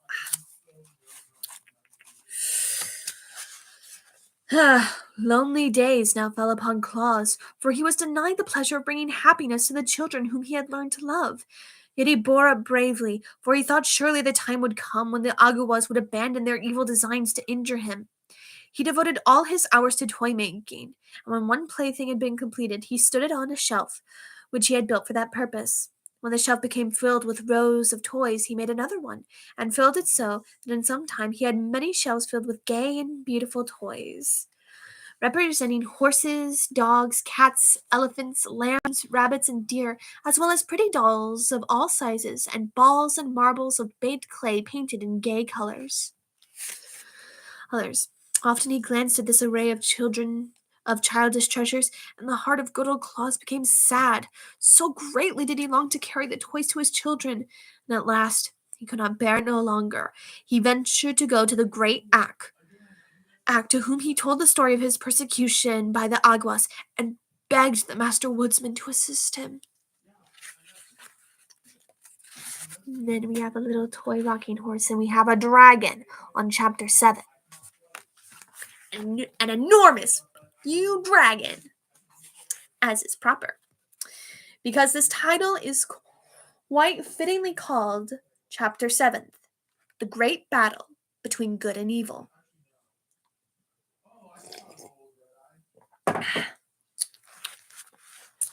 Ak listened gravely to the recital of Claus, stroking his beard the while with the slow, graceful motion that beckoned deep thought. He nodded approvingly when Claus told how the Nooks and Fairies had saved him from death, and frowned when he heard how the Aguas had stolen the children's toys. At last he said, "From the beginning, I have approved the work you are doing among the children of men, and it annoys me that your good deeds should be thwarted by the Aguas. We immortals have no connection whatever with the evil creatures who have attacked you. Always have we avoided them, and they, in turn, have hitherto taken care not to cross our pathway. But in this matter, I find they have interfered with one of our friends, and I will ask them to abandon their persecutions, as you are under our protection." Claus thanked the master woodsman most gratefully and returned to his valley, while Ak, who never delayed carrying out his promises, at once traveled to the mountains of the Aguas. There, standing on the bare rocks, he called on the king and his people to appear. Instantly, the place was filled with throngs of the scowling Aguas, and their king, perching himself on a point of a rock, demanded fiercely, "Who dares call on us?" "It is I, the master woodsman of the world," responded Ak. "Here are no forests for you to claim," cried the king angrily. "We owe you no allegiance, nor to any immortal." "That is true," replied Ak calmly. "Yet you have ventured to interfere with the actions of Claus, who dwells in the Laughing Valley and is under our protection." Many Aguas began muttering at this speech, and their king turned threateningly on the master woodsman. You are set to the rules of the forest, but the plains and the valleys are ours," he shouted. "Keep to your own dark woods. We will do as we please with Claus." "You shall not harm our friend in any way," replied Ak. "Shall we not?" asked the king impudently. "You will see. Our powers are vastly superior to those of mortals, and fully as great as those of immortals." "It is your conceit that misleads you," said Ak sternly. "You are a transient race passing from life to nothingness. We, who live forever, pity but despise you. On earth you are scorned by all, and in heaven you have no place. Even the mortals, after their earth life, enter another existence for all time, and so are your superiors. How then dare you, who are neither mortal nor immortal, refuse to obey my wish?" The Aguas sprang to their feet with menacing gestures, but the king motioned them back. But their king motioned them back. Sorry, misread.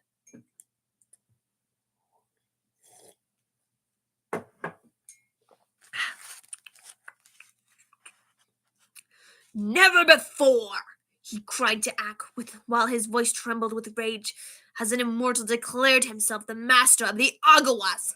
Never shall an immortal venture to interfere with our actions again, for we will avenge your scornful words by killing your friend Claus within 3 days. Nor you, nor all the immortals can save him from our wrath. We defy your powers. Be gone, master woodsman of the world. In the country of the Aguas you have no place." "It is war," declared Ak with flashing eyes. "It is war," returned the king savagely. "In 3 days your friend will be dead." The master turned away, came to his forest of Burzee, where he called a meeting of the immortals, and told them of the defiance of the Aguas, and their purpose to kill Claus within 3 days. The little folk listened to him quietly. "What shall we do?" asked Ak. These creatures are of no benefit to the world, said the Prince of the Knooks. We must destroy them. Their lives are devoted only to evil deeds, said the Prince of the Rills. We must destroy them. They have no conscience and endeavor to make all mortals as bad as themselves, said the Queen of the Fairies. We must destroy them.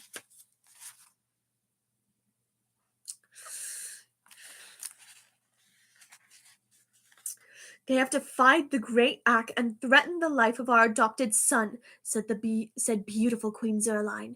We must destroy them. The Master Woodsman smiled. You speak well, said he. These Agawas, we know, are to be a powerful race, and they will fight desperately, yet the outcome is certain. For we who live can never die, even though conquered by our enemies, while every Agua who is struck down is one foe the less to oppose us. Prepare then for battle, and let us resolve to show no mercy to the wicked. So if I remember correctly, I described this as being kind of Tolkien-esque with the fantasy vibes, but not only do we have monsters in this Christmas story, we are getting a war. So deck the halls, I guess. Also, I got an octopus ring. I got it from the Summer Arts Festival. Anywho. Krampus would agree to join the battle. Of course, he would side with the Agawas. If anything, statistically speaking, I feel like Krampus would hate the Agawas. Because they convince kids to be naughty. And again, his job is to punish the naughty children, so I don't know. Again, read the previous comment. I did read it. As the Queen talked about the Aguas, Krampus listened, sad to hear his deeds of villainy weren't as notable. Krampus would take time to think of how he could become more noteworthy. Still. Anywho. Anyway, so the wicked. Thus arose that terrible war between the immortals and the spirits of evil, which is sung of in fairyland to this very day. Excuse me. The King Agua and his band determined to carry out the threat to destroy Claus. They now hated him for two reasons. He made children happy and was a friend of the Master Woodsman. But since Zack's visit, they had reason to fear the opposition of the immortals, and they dreaded defeat. So the king sent swift messengers to all parts of the world to summon every evil creature to his aid. Hold on, it must have not sent. Oh. Okay.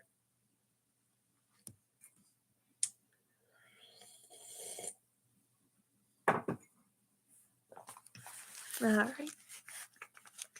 So, evil creatures come to his aid. On the third day, after the declaration of war, a mighty army was at the command of the King Agua. There were 300 Asiatic dragons, breathing fire that consumed everything it touched. These hated mankind and all good spirits. Of course, Asia, basically a dragon from Asian folklore, which dragons of Asian folklore are fascinating. They're basically very long and kind of noodly. In actual Chinese folklore, they're supposed to be benevolent and good, but these ones are bad, I guess. But that's just how the book's written. So okay, touched. Good spirits, and there were the three-eyed giants of Tatari, a host in themselves who liked nothing better than to fight. And next came the black demons from Patagonia, with great spreading wings like those of a bat, which swept terror and misfortune through the world as they beat upon the air. And these creatures are depicted in the Rankin Bass version of the special. And it looks like the three-eyed giants of Tartary, it looks like they got a little red Santa hat on. I don't know. I always thought that when I saw the film. Let's see.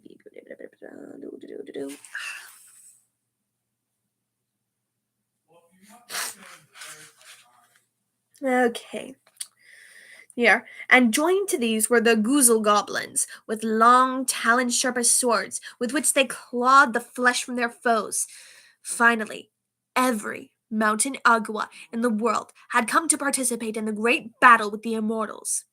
The King Agua looked around upon his vast army, and his heart beat high with wicked pride, for he believed he would surely triumph over his gentle enemies, who had never been known to fight.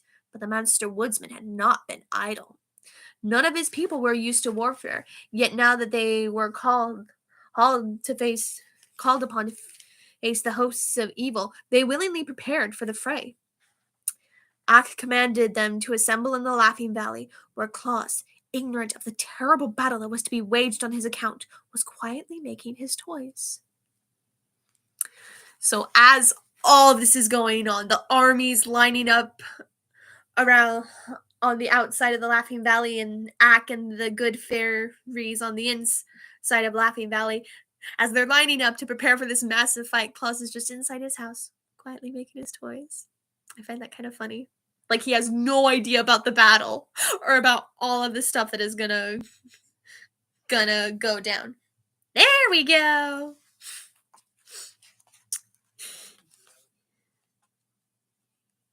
Yep. There's gonna be a fight, and Claus is just in his house making toys. Which I mean is fair. He probably shouldn't be in this fight. Probably. Okay. Did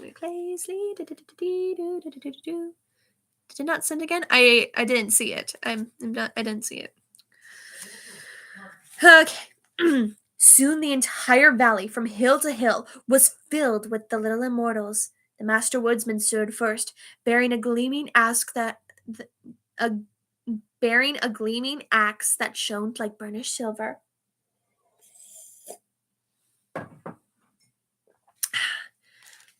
Next came the Ryls, armed with sharp thorns from bramble bushes. Then the Nooks, bearing the spears they used when they were forced to prod their savage beasts into submission. The fairies, dressed in white gauze with rainbow-hued wings, bore golden wands, and the wood nymphs in their uniforms of oak leaf green carried switches from the ash trees as weapons. And I have felt a switch before. Again, it's a long strip of a branch, and when it hits you, it stings. It will sting. Like, stings. Loud laughed the Agua. Loud laughed the Agua King when he beheld the size and the arms of his foes.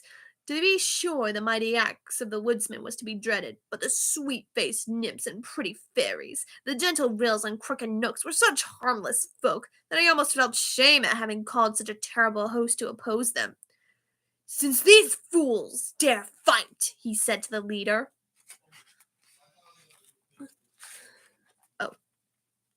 He said to the leader of the Tatatari giants, I will overwhelm them with our evil powers. To begin the battle, he poised a great stone in his left hand and cast it full against the sturdy form of the Master Woodsman, who turned it aside with his axe.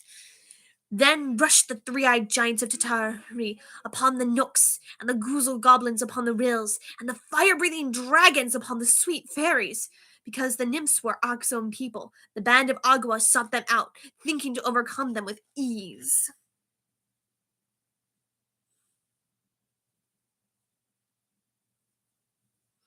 Would be what?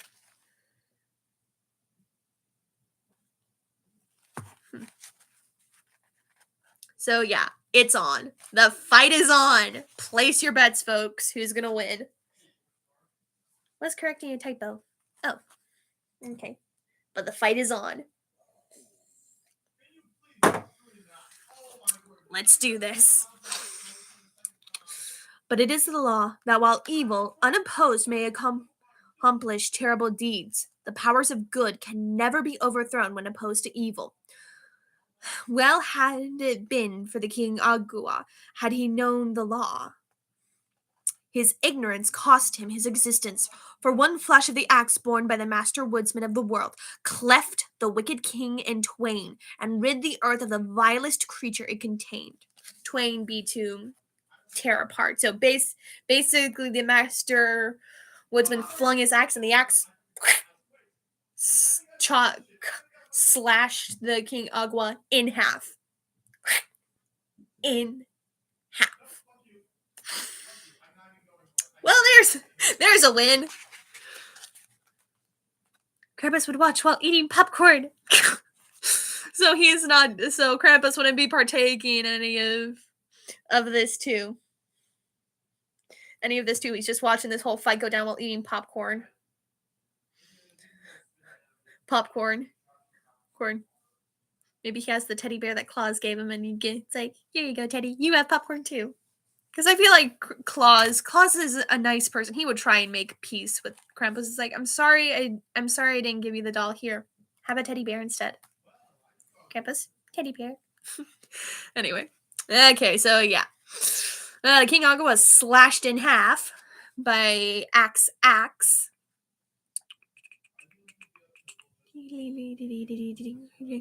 Greatly marveled the Tartary giants when the spears of the little Nooks pierced their thick walls of flesh and sent them reeling to the ground with howls of agony. Woe came upon the sharp-taloned goblins when the thorns of the rails reached their savage hearts and let their lifeblood sprinkle all the pain. And afterward, from every drop, a thistle grew. Someone opened my door. I wonder who. I'll figure it out when I finish reading. So yeah, we're almost to the end. All right. Twain. The thistle grew. And a thistle is it's a very pretty flower, but it's got spikes everywhere. It is very pokey. You can't touch it without bleeding. And horses like to eat the sweet thistle flowers. They just gotta pull their lips back, so that way their soft lips don't get poked by the thorns. Anyway, so a thistle grew.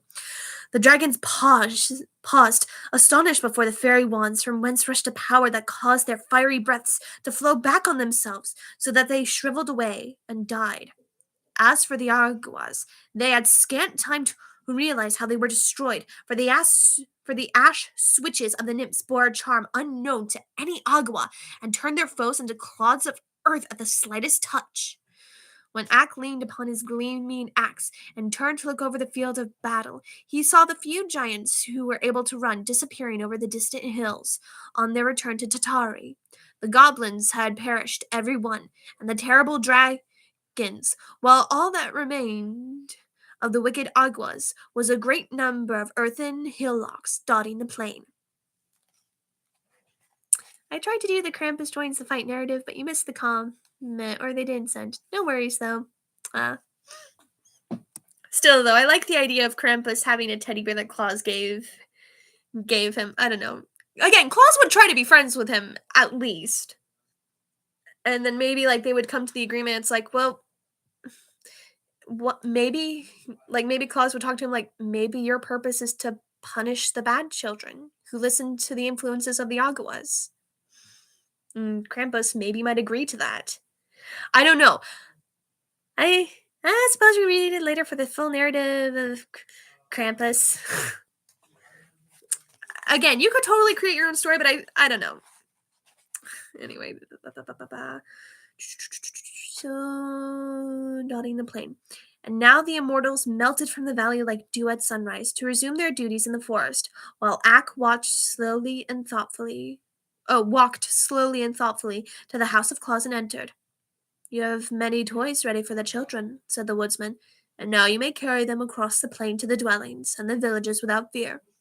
Will not the Aguas harm me?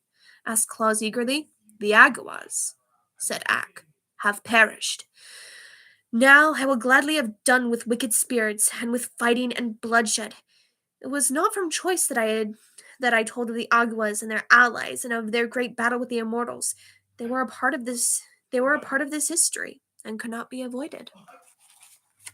And then at the very end, we have a picture of a thistle flower from which I got another message. From which the goblins were turned into, every drop of their blood blood turned into. Okay, so Chapter 8, The First Journey with the Reindeer. Those were happy days for Claus when he carried his accumulation of toys to the children who had awaited them so long. During his imprisonment in the valley, he had been so industrious that all his shelves were filled with playthings, and after quickly supplying the little ones living nearby, he saw he must now extend his travels to wider fields. Remembering the time when he had journeyed with Ak through the world, he knew children were everywhere, and he longed to make as many as possible happy with his gifts. So he loaded a great sack. Chapter 8, Krampus tames the Yule Goats. Yule Goats? I've never heard of that before. What are Yule Goats? Please inform me, Matt.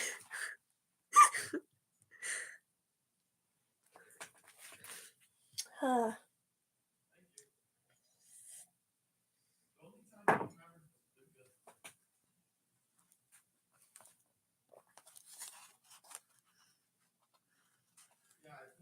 So yeah, please inform me of the Yule Goats while I read. So happy with his gifts.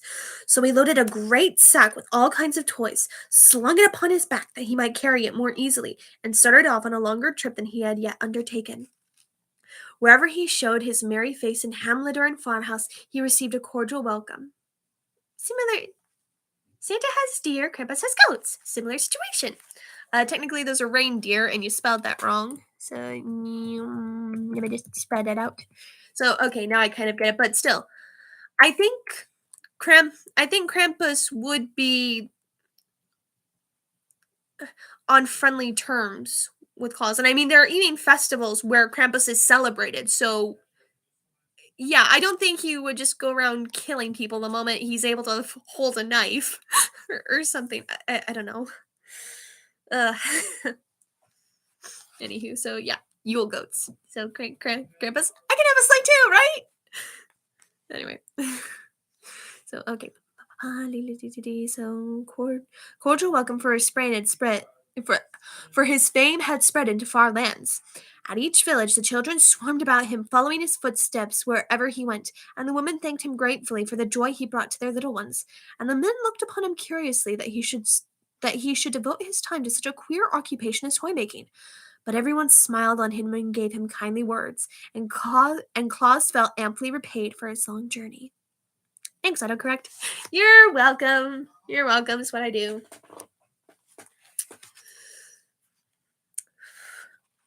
So, boat journey. When the sack was empty, he went back again to the Laughing Valley and once more filled it to the brim. This time he followed another road to a different part of the country. Santa and him have an arrangement. As long as he leaves good kids alone, he's free to do what he pleases. Yeah, like that. And I feel like Krampus would punish the naughty children, and like maybe since Claus learned about the trouble that goes on with the world, maybe Krampus saw what happened to children under the influences of the Aguas, and that just made him angry. And like maybe he got especially angry when he saw some kids be naughty and run away from their parents, and he saw how anguished the parents were, and so he maybe that's how he became a punisher of children. I don't know. We don't have a Krampus origin story, but I mean, again, I feel like at one point he was good, and then he took on a disciplinary figure action. I don't know. Anyway, but yeah, I feel like Santa and him would have that agreement. It's like, so long as you don't punish the naughty kids, not the good ones. And I feel like Krampus would agree to that. It's like, okay. Anyway. He paid for his journey, so another road to a different part of the country, and carried happiness to many children who never before had owned a toy or guessed that such a delightful plaything existed. After a third journey so far away that Claus was many days walking the distance, the store of toys became exhausted, and without delay he set about making a fresh supply. Krampus was mad that the Yaga was around. Krampus believed he should be the only Christmas sourpuss. So rather than being kind of justified and sort of an anti-hero, if you will, Krampus was just jealous. Like, there can only be one of us. There's only room for one of us in this world, and that's me. I don't know. Anywho, so said about making a fresh supply. From seeing so many children and studying their tastes, he had acquired several new ideas about toys. The dollies he found the most delightful of all playthings for babies and little girls, and often those who could not say dolly would call for a doll in their sweet baby talk. So Claus resolved to make many dolls of all sizes and to dress them in bright colored clothing. The older boys, and even some of the girls, loved the images of animals, so he made cats and elephants and horses, and many of the little fellows had musical natures, and longed for drums and cymbals and whistles and horns, so he made a number of toy drums, with tiny sticks to beat them with. And he made whistles from the willow trees and horns from the bog reeds and cymbals from bits of beaten metal. I feel like Krampus is more like Oscar the Grouch. Not too horrible, but still nasty. Fair enough, and you spelled two wrong. You use two double O's if it's excessive, it like too horrible or too much or too spastic. Like that. Sorry, my autocorrect coming in. I'm a writer, and so like yeah. Anyway, symbol. All this kept him busily at work, and before he realized it, the winter season came, with deeper snows than usual, and he knew he could not leave the valley with his heavy pack. Moreover, the next trip would take him farther from home than ever before, and Jack Frost was mischievous enough to nip his nose and ears if he undertook the long journey while the Frost King reigned. The Frost King was Jack's father, and never reproved him for his pranks. I know, I'm at work, so I gotta type fast. Fair enough. So, reprove.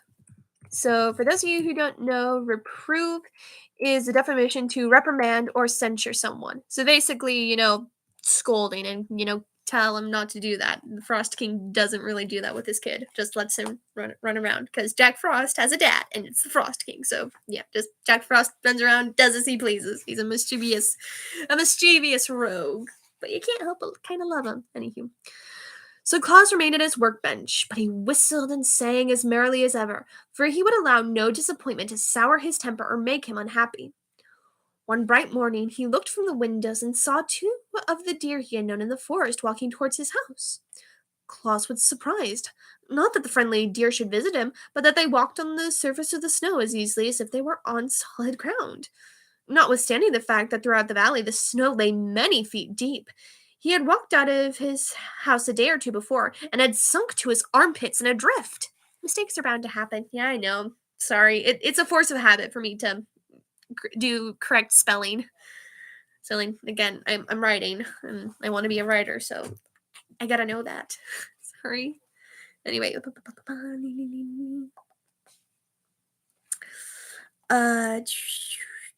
Snowdrift. So when the deer came near, he opened the door and called to them. "Good morning, Flossie. Tell me how you are able to walk on the snow so easily." "It is frozen hard," answered Flossie. "The Frost King has breathed on it," said Glossie, coming up, "and the surface is now as solid as ice." "Perhaps," remarked Claus thoughtfully, "I might now carry my pack of toys to the children." "Is it a long journey?" asked Flossie. "Yes, it will take me many days, for the pack is heavy," answered Claus. "Then the snow would melt before you could get back," said the deer. "You must wait until spring."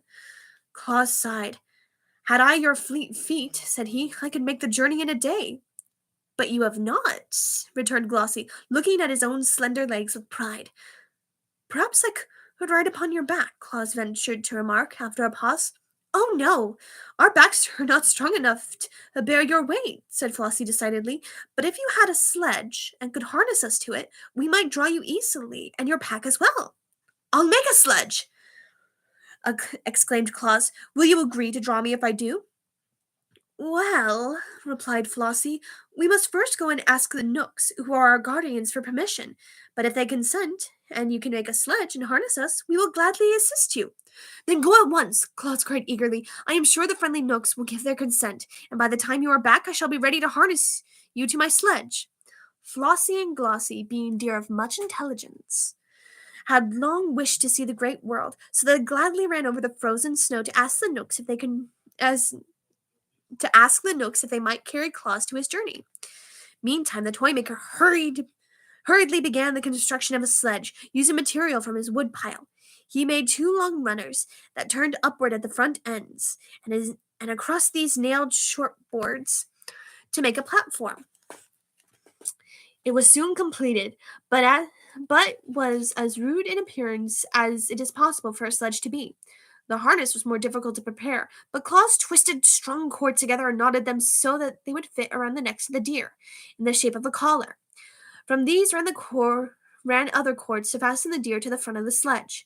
Before the work was completed, Glossie and Flossie were back from the forest, having been granted permission by Will Knook to make the journey with Claus, provided they returned to Burzee by daybreak the next morning.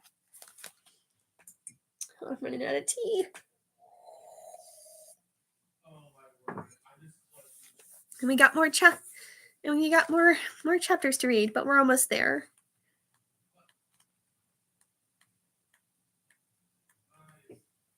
Let me see.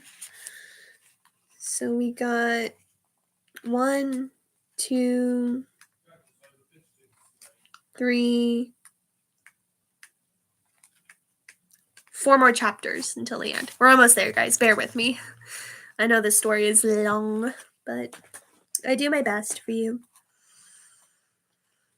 Okay. Next morning. That is not a very long time, said Flossie, but we are swift and strong.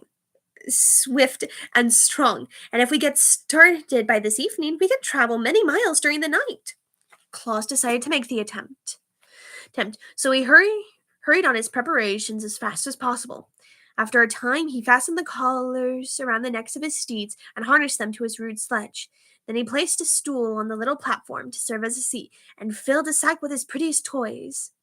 How do you intend to guide us? Asked Glossie. We have never been out of the forest before, except to visit your house, so we shall not know the way. Claus thought about that for a moment. Then he brought more cords and fastened 2 of them to the spreading antlers of each deer, one on the right and the other on the left. Those will be my reins, said Claus, and when I pull them to the right or the left, you must go in that direction. If I do not pull the reins at all, you may go straight ahead. Very well, answered Glossie and Flossie, and then they asked, Are you ready? Claus seated himself upon the stool, placed the sack of toys at his feet, and then gathered up the reins. All ready, he shouted. Away we go! The deer leaned forward, lifting their slender limbs, and this next moment away flew the sledge over the frozen snow. The swiftness of the motion surprised Claus, for in a few strides they were across the valley and gliding over the broad plain beyond.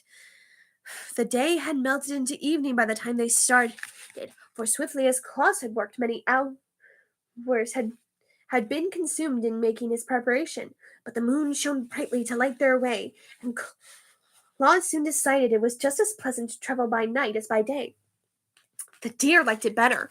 Although they wished to see something of the world, they were timid about meeting men, and now all the dwellers in the towns and farmhouse were sound asleep and could not see them. Away and away they sped on and on over the hills, through the villages and across the plains until they reached a village where Claus had never been before. Here he called them to stop, and they immediately obeyed. But a new difficulty now presented itself, for the people had locked their doors when they went to bed, and Claus, he found, could not enter the houses to leave his toys. I am afraid, my friends, we have made our journey for nothing, said he, for I shall be obliged to carry my playthings back home again without giving them to the children of this village. What's the matter? Asked Flossie. The doors are locked, answered Claus, and I cannot get in. Glossie looked around the houses. The snow was quite deep in that village, and just before them was a roof only a few feet above the sledge, and a broad chimney, which seemed to Glossie big enough to admit Claus, was at the peak of the roof. Why don't you climb down that chimney? Asked Glossie. Krampus would struggle with setting his goats up to the sleigh. They would scream and headbutt him at the slightest motion. Krampus having difficulty with managing his goats, so he just goes. He knocks on the doors and the Nooks. It's like, hey, can you help me? Can you help me get goats for my sleigh, please? I feel like Krampus, intimidating though he may be, I feel like he would try and, be decent with the immortals. Because again, his only real beef is with the bad kids and with bad people. So I feel like he would, despite the fact that he's scary looking, I feel like he'd be decent with the immortals and, like, respect where respect is due. Like, you know, especially if he had the same upbringing as Nicholas, where he was born in, where he was raised in Burzee. Okay.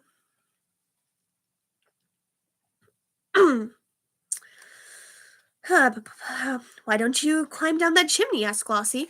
Claus looked at it. That would be easy enough if I were on top of the roof, he answered. Then hold fast and we will take you there, said the deer. And they gave one bound to the roof and landed beside the big chimney. Good, cried Claus, well pleased, and he slung the pack of toys over his shoulder and got into the chimney. There was plenty of soot on the bricks, but he did not mind that, and by placing his hands and knees against the sides, he crept downward until he had reached the fireplace. Leaping lightly over the smoldering coals, he found himself in a large sitting room where a dim light was burning. From this room, two doorways led to smaller chambers. In one, a woman lay asleep, with a baby beside her in her crib. Claus laughed, but he did not laugh aloud for fear of waking the baby. Then he slipped a big doll from his pack and laid it in the crib. The little one smiled as if it dreamed of the pretty plaything it was to find in the morrow, and Claus crept softly from the room and entered the other doorway. Here were two boys, fast asleep with their arms round each other's necks. Claus gazed at them lovingly a moment, and then placed upon the bed a drum, two horns, and a wooden elephant. He did not linger, now that his work in this house was done, but he climbed the chimney again and seated himself on the sledge. Can you find another chimney? He asked the reindeer. Easily enough, replied Glossie and Flossie. Down to the edge of the roof they raced, and then without pausing leapt through the air to the top of the next building, where a huge old-fashioned chimney stood. Don't be so long this time, called Flossie, or we shall never get back to the forest by daybreak.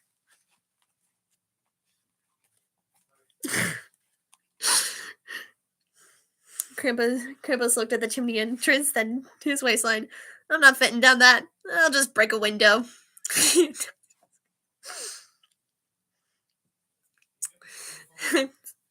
And then Claus like either teaches him how to go down or helps him, get down the chimney with magic. Or since Krampus is kind of, nightmarish, maybe he just slips under the door via shadows and then takes a human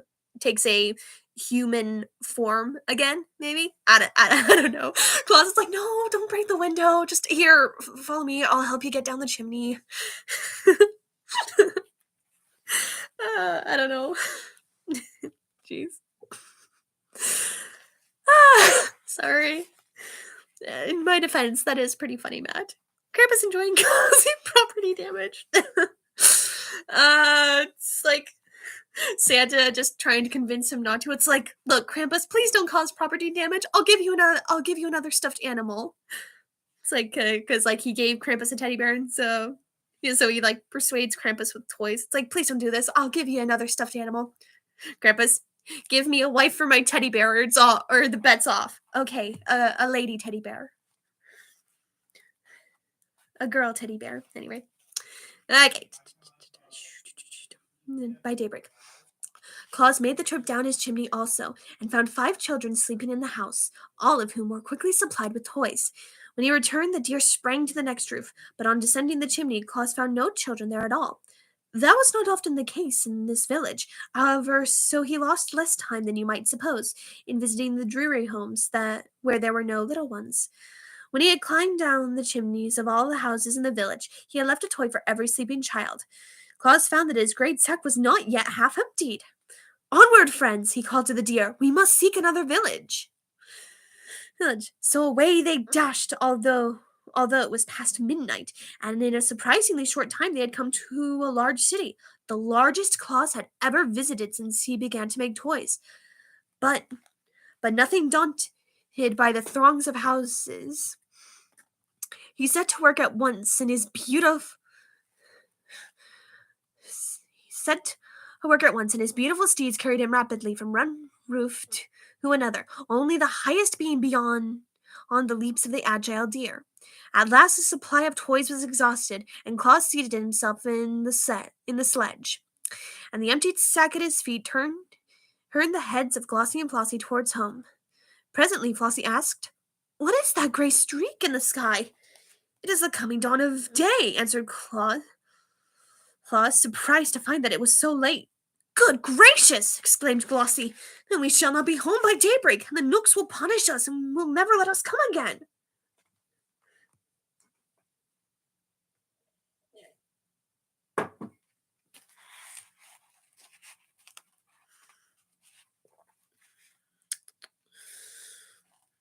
"Okay, we must race for the Laughing Valley and make our best speed," returned Flossie.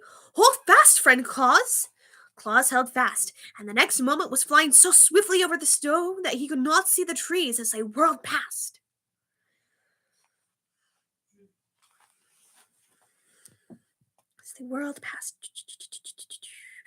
Up hill and down dale, swift as an arrow shot from a bow they dashed, and Claus shut his eyes to keep the wind out of them, and left the deer to find their own way.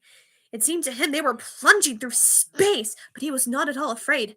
The Knooks were severe masters and must be obeyed at all hazards, and the gray streak in the sky was growing brighter every moment. Finally, the sledge came to a sudden stop, and Claus, who was taken unawares, tumbled from his seat into a snowdrift. As he picked himself up, he heard the deer crying, "Quick, friend, quick! Cut away our harness!" He drew his knife and rapidly severed the cords, and then he wiped the moisture from his eyes and looked around him. The sledge had come to a stop in the Laughing Valley, only a few feet he found from his own door. In the east the day was breaking, and returning to the edge of Burzee, he saw Glossie and Flossie just disappearing in the forest. Chapter 9. Santa Claus. It's got a few more chapters left.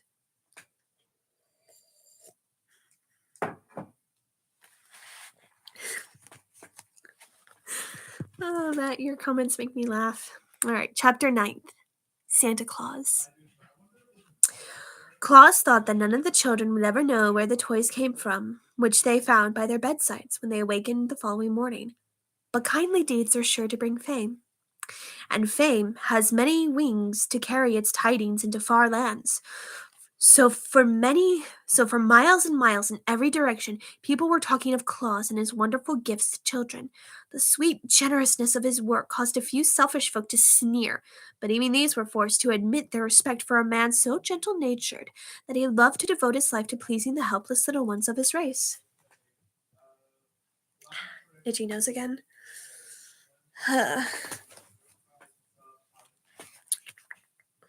Therefore, the inhabitants of every city and village began eagerly watching the coming of Santa Claus, and remarkable stories of his beautiful playthings were told the children to keep them patient and contented.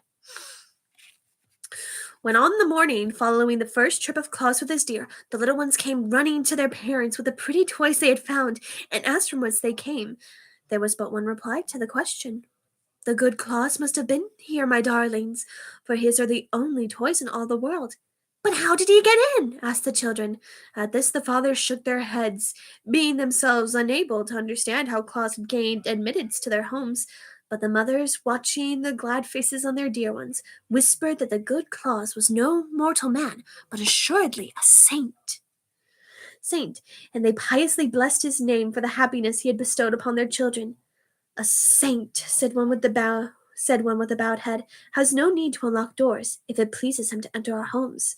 And afterwards, when a child was naughty or disobedient, its mother would say, "You must pray to the good Santa Claus for forgiveness. He does not like naughty children, and unless you repent, he will bring you no more pretty toys."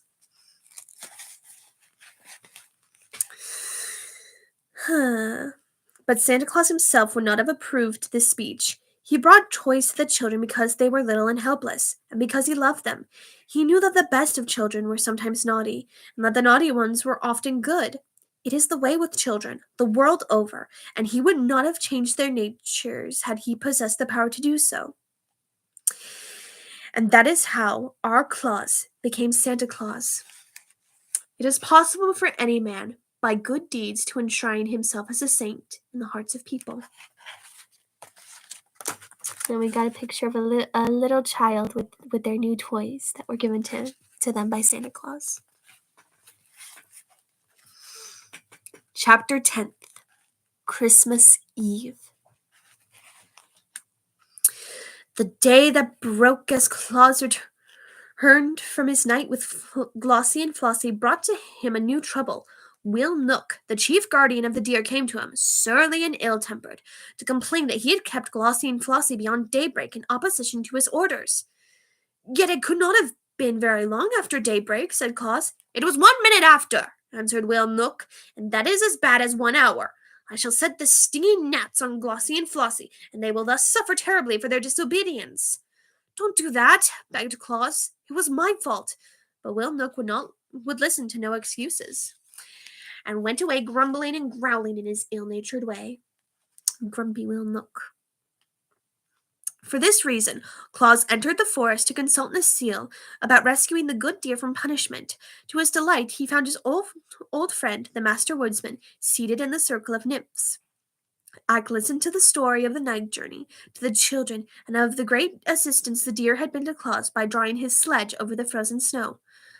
I do not wish my friends to be punished if I can save them, said the toymaker. And then he had finished the relation. They were only 1 minute late, and they ran swifter than a bird flies to get home before daybreak. Ak stroked his beard thoughtfully a moment, and then sent for the Prince of Nooks, who rules all his people in Burzee, and also for the Queen of the Fairies and the Prince of the Rills. When all had assembled, Claus told his story again at Ak's command, and the master addressed the Prince of Nooks, saying, The good work that Claus is doing among mankind deserves the support of every honest immortal.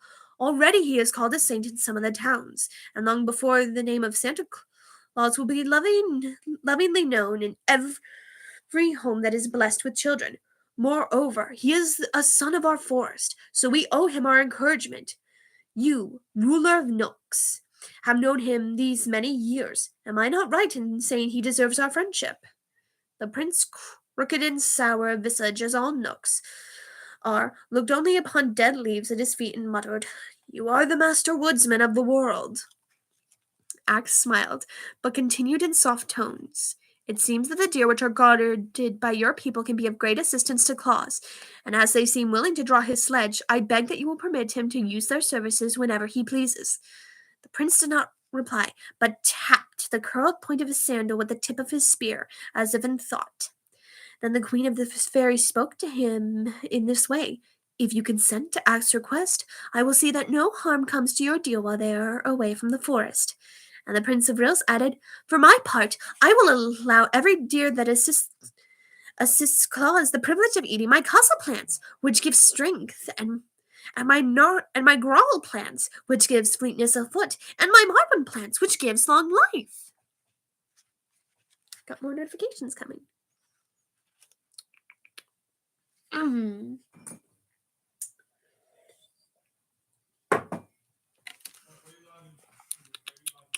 And the Queen of the Nymphs said, The deer which draw the sledge of Claus will be permitted to bathe in the forest pools of Nares, which will give them sleek coats and wonderful beauty.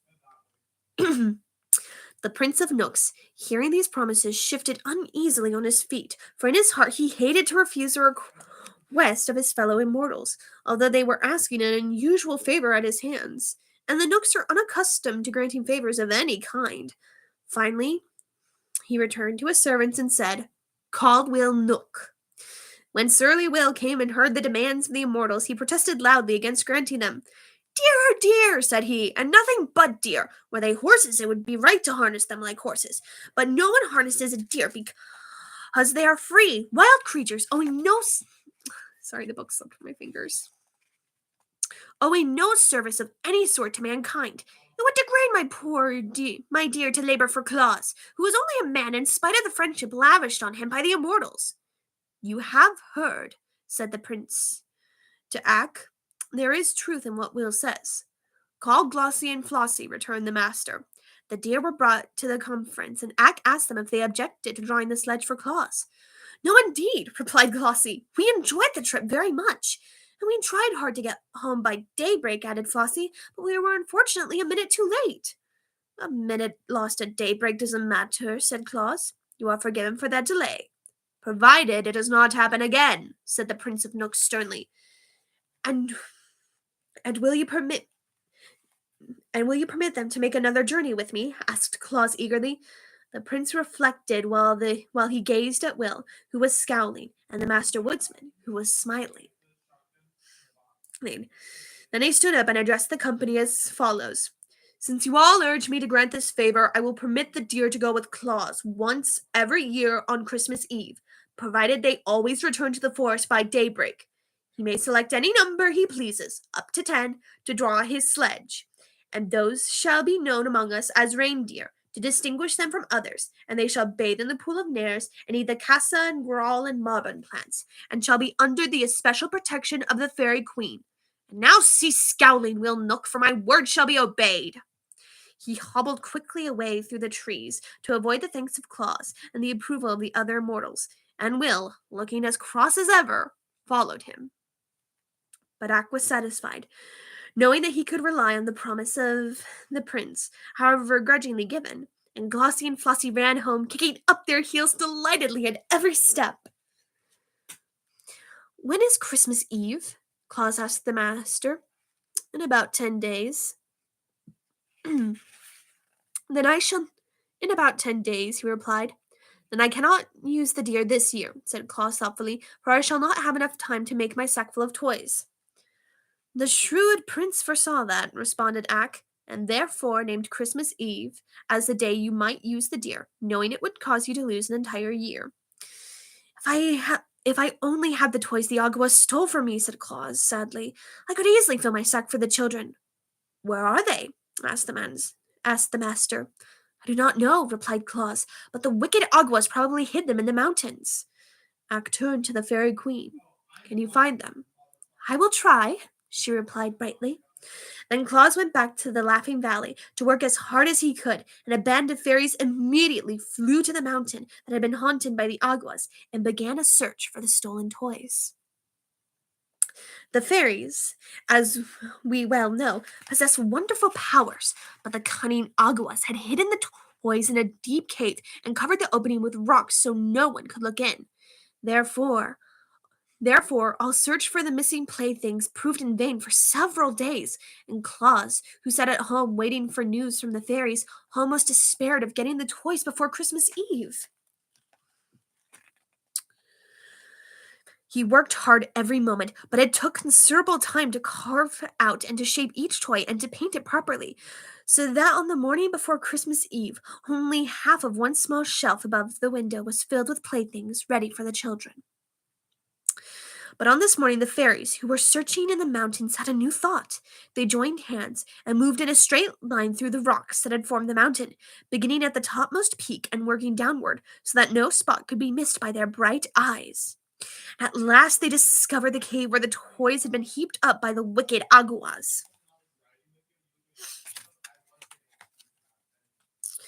It did not take them long to burst open the mouth of the cave, and then each one seized as many toys as he could carry, and they all flew to Claus and laid the treasure before him.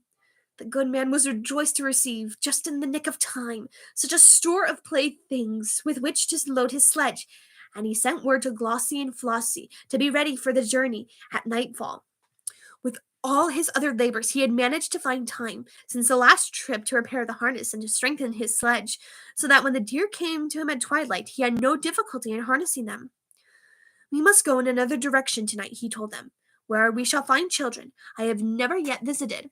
And we must travel fast and work quickly, for my sack is full of toys and running over the brim." So, just as the moon arose, they dashed out of the Laughing Valley and across the plain and over the hills to the south. The air was sharp and frosty, and the starlight touched the snowflakes and made them glitter like countless diamonds. The reindeer leaped onward with strong, steady bounds, and Claus's heart was so light and merry that he laughed and sang while the wind whistled past his ears, with a ho ho ho and a ha ha ha and a ho ho ha ha he. Now away we go o'er the frozen snow, as merry as we can be. Jack Frost heard him and came racing up with his nippers, but when he saw it was Claus, he laughed and turned away again.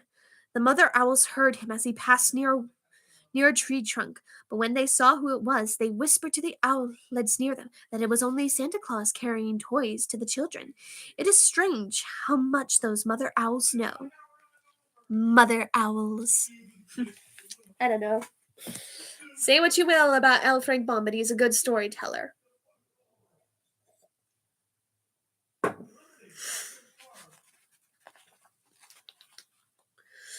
Claus stopped at some of the scattered farmhouses and climbed down the chimneys to leave presents for the babies. Soon after, he reached a village and worked merrily for an hour, distributing playthings among the sleeping little ones. Then away again he went, singing his joyous carol. Now away we go o'er the gleaming snow, while the deer run swift and free. For to girls and boys we carry the toys that will fill their hearts with glee. All right, we're almost to the end. It's a very long story, the story of Claus's adulthood.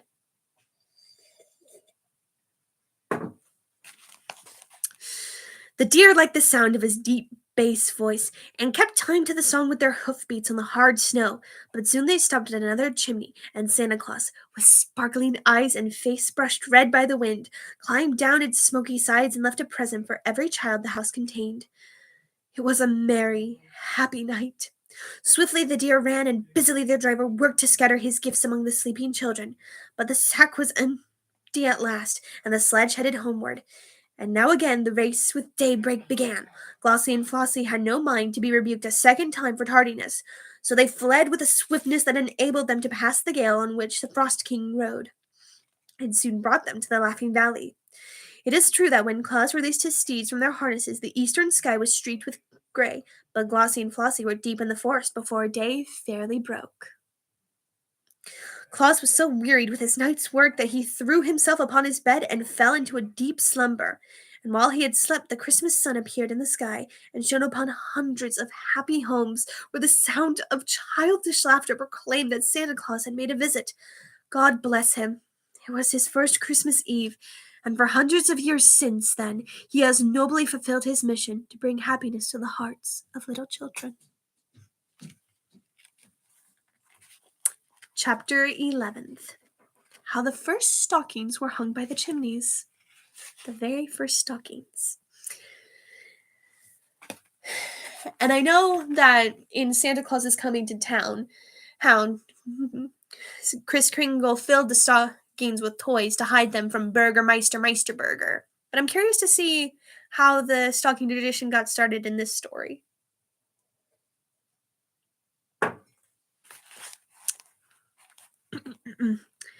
Chapter 11th.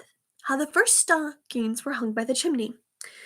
When you remember that no child until Santa Claus began his travels had ever known the pleasure of possessing a toy, you will understand how joy crept into the homes of those who had been favored with a visit from the good man, and how they talked of him day by day in loving tones, and were honestly grateful for his kind deeds. It is true that great warriors and mighty kings and clever scholars of that day were often spoken of by people, but not one of them was so greatly beloved as Santa Claus, because none other was so unselfish as to devote himself to making others happy. Chapter 11. The first whipping with the branches and chains. Oh my gosh, Matt.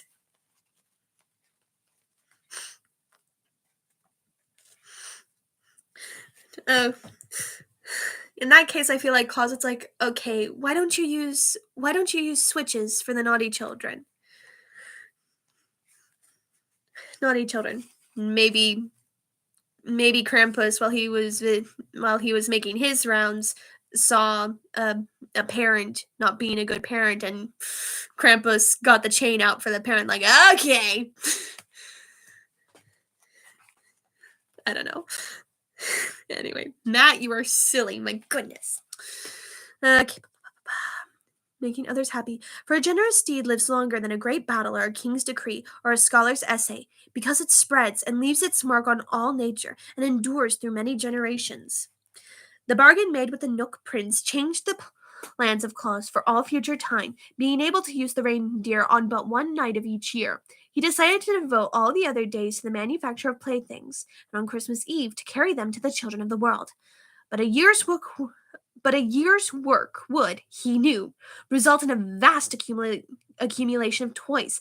So he resolved to building a new sledge that would be larger and stronger and better fitted for swift travel than the old and clumsy one.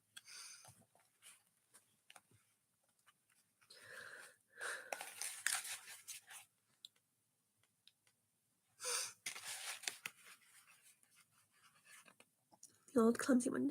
Okay. His first act was to visit the Gnome King, with whom he made a bargain to exchange 3 drums, a trumpet, and 2 dolls for a pair of fine steel runners, curled beautifully at the ends. See, Matt? He makes a bargain with the Gnome King, giving the Gnome King 3 drums, a trumpet, and 2 dolls for a pair of steel runners for his new sledge. So he could totally win Krampus over with a teddy bear. He could do it. You can make friends with him. Okay. For the Gnome King had children of his own, who, living in the hollows under the earth in mines and caverns, needed something to amuse them.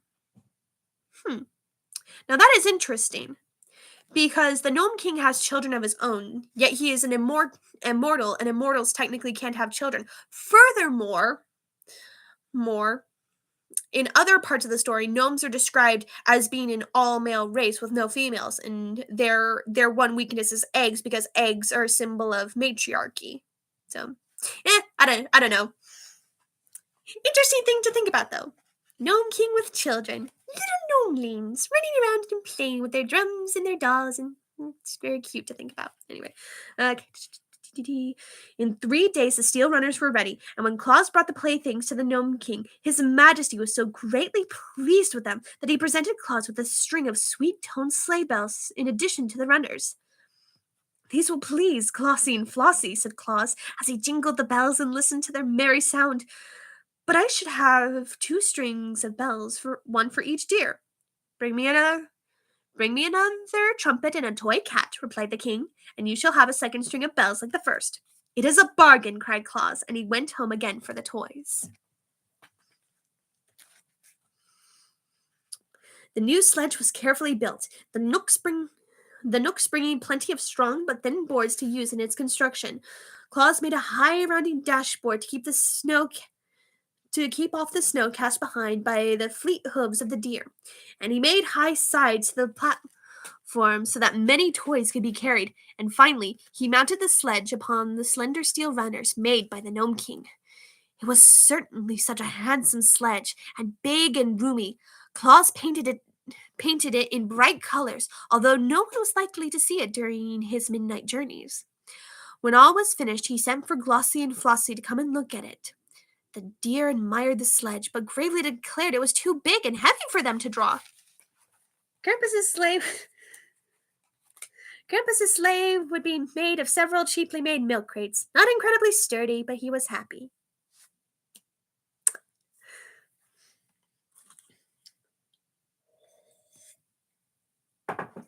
I like that. Like, Krampus, despite not having as nice a sleigh as Claus is content. Though I feel like for given the good deeds Krampus does, helping get the children to behave better, I feel like Claus would want to return that favor and maybe would make him a nicer sleigh out of milk, like a sturdier sleigh, basically. I feel like Claus would do the favors like, "Hey, thank you for doing this, and here's a new sleigh. Here's a new sleigh." Because again, Claus is a good guy, and I mean, yeah, you guys know what I mean. I swear. Though still, I like the idea of Krampus just being content. Like, again, he is intimidating, but he's not horrible. He's not too horrible. Anyway, let's see. Then pull. We might pull it over the snow to be sure. And I just gotta. As long as his sleigh strikes fear into kids, he's happy. Yeah. Still, Claus would probably make him a nicer sleigh and try and get ideas to make it, scary looking, maybe rickety. Maybe he asks the Nooks to make some like moaning bells that like something that like eerie sounds and stuff. So yeah, again, Claus would totally do that because he's a nice guy, and as long as his sleigh starts hearing the kids, he's happy. And as long as the kids are being good, he's happy because he doesn't like see. I don't know. I feel like Krampus wouldn't enjoy kids being, naughty, especially like if he saw what that naughtiness did to others. Like again, the kids running away and their parents are scared half to death, not knowing if they're going to see their children again. Which, fun fact, I feel like if Krampus did find a kid who would run away, and like I feel like he would give him a switch, and they would just casually knock on the door, and like the mom crying sees Krampus kind of wide-eyed with terror, and Krampus just holds up her kid. It's like, this is yours. Have a good day. I don't know. It seems kind of funny. Anyway, said Glossy, but we cannot pull it fast enough to enable us to visit the faraway cities and village to return into the forest by daybreak. Then I must add 2 more deer to my team, declared Claus, after a moment's thought. The Nook Prince allowed you as many as 10. Why not use them all? Asked Flossie. Then we could speed like the lightning and leap to the highest roofs with ease. A team of 10 reindeer. Dear, cried Claus delightedly. That will be splendid. Please return to the forest at once and select 8 other deer as like yourselves as possible. And you must all eat of the Casa plant to become strong, and of the Graw plant to become fleetfoot, and of the Marvin plant that you may all live long to accompany me on my journeys. Likewise, it will be well for you to bathe in the pool of Nares, of which the lovely Queen Zerline declares will render you rarely beautiful. You should perform these duties faithfully. There is no doubt that on next Christmas Eve, my 10 reindeer will be the most powerful and beautiful steeds the world has ever seen. So Glossy and Flossie went to the forest to choose their mates, and Claus began to consider the question of a harness for them all. Okay. In the end, he called upon Peter Nook for assistance, for Peter's heart is as kind as his body is crooked, and he is remarkably shrewd as well. And Peter began to furnish straps of tough leather for the harness. This leather was cut from the skin of lions that had reached such an advanced age that they died naturally, and on one side was tawny hair, while the other side was curled in the softness of velvet by the deft Nooks.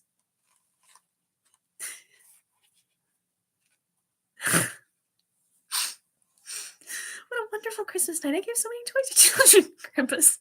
I hate 5 kids.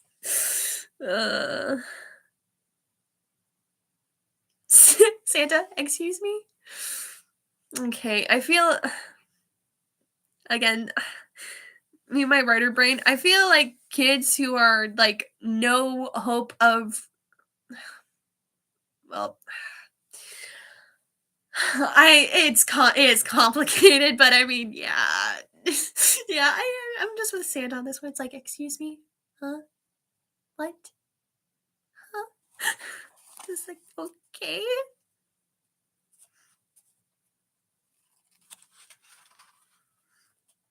Anyway, so, soft velvet by the deft Nooks. When Claus received the strips of leather, he sewed them neatly into a harness for the 10 reindeer, and it proved strong and serviceable and lasted him for many years. The harness and sledge were prepared at odd times, for Claus devoted most of his days to the making of toys. These were now much better than his first ones had been. Oh, my stomach. Let's see. First ones had been, for the immortals often came to his house to watch him work and to offer suggestions. It was Nasile's idea to make some of the dolls say Papa and Mama, and it was a thought of the Nooks to put a squeak inside the lambs, so that when the child squeezed them, they would say Bah! And the Fairy Queen advised Claus to put whistles in the birds, so they could be made to make sing, and wheels on the horses so children could draw them around. Many animals perished in the forest from one cause or another, and their fur was brought to Claus so that he might cover it with small images of the small images of beasts he made for playthings. A merry rill suggested that Claus make a donkey with a nodding head, which he did, and afterward found it amused the little ones immensely. And so the toys grew in beauty and attractiveness every day, until they were the wonder of even the immortals.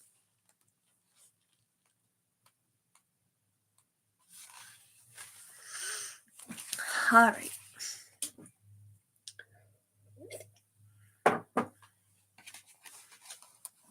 Mm. When another Christmas Eve drew near, there was a monster load of beautiful gifts for the children ready to be loaded upon the bridge sledge. Claus filled 3 sacks to the brim and tucked every corner of the sledge box full of toys besides. Then, at twilight, the 10 reindeer appeared, and Flossie introduced them all to Claus. They were racer and pacer, reckless and speckless, fearless and peerless, and ready and steady, who, with Glossie and Flossie, made up the 10 who have traversed the world these hundreds of years with their generous master. They were all exceedingly beautiful, with slender limbs, growing antlers, velvety dark eyes, and smooth coats of fawn color spotted with white. Krampus would make dolls for naughty kids and would whisper, "I know every horrible thing you've done." When Krampus tries making toys, Claus, that is definitely creative.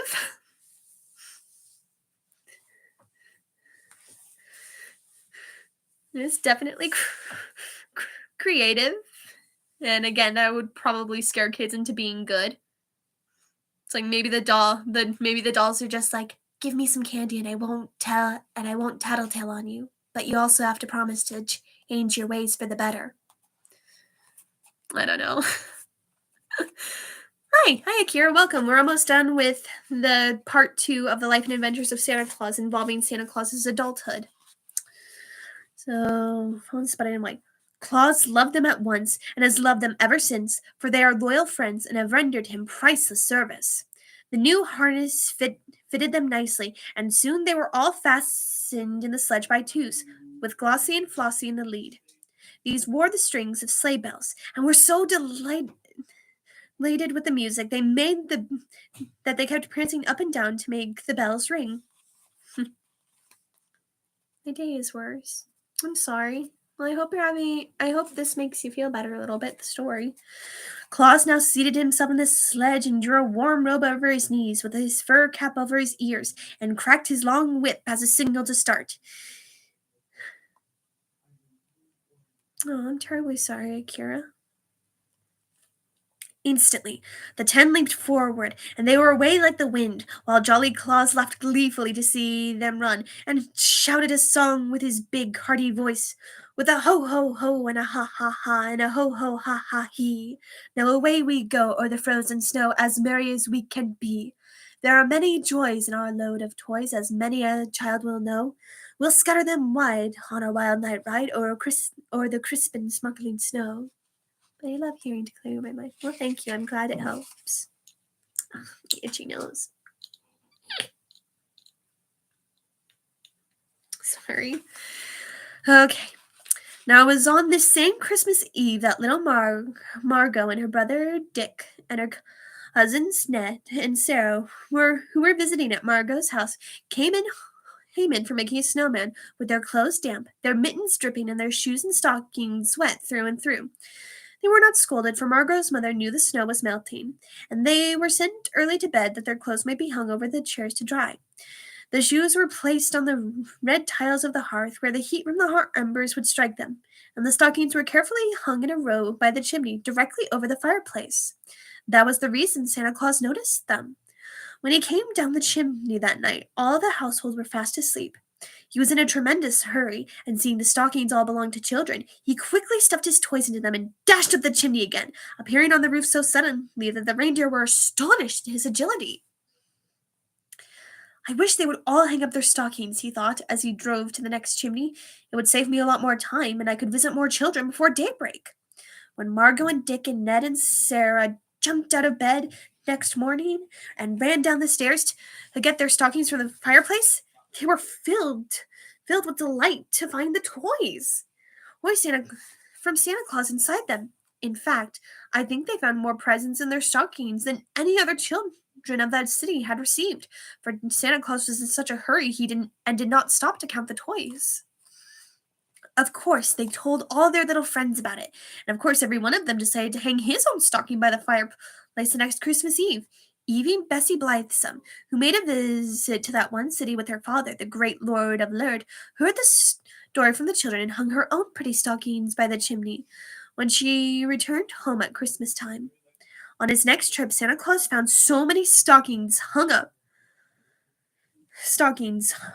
in anticipation of his visit that he could fill them in a jiffy and be away again in half the time required to hunt the children up and place the toys by their bedside. The custom grew year after year and has always been a great help to Santa, and with so many children to visit, he surely needs all the help we are able to give him. And here we see an illustration of a little child either hanging up their stocking or looking in their stocking. Chapter 12. The First Christmas Tree.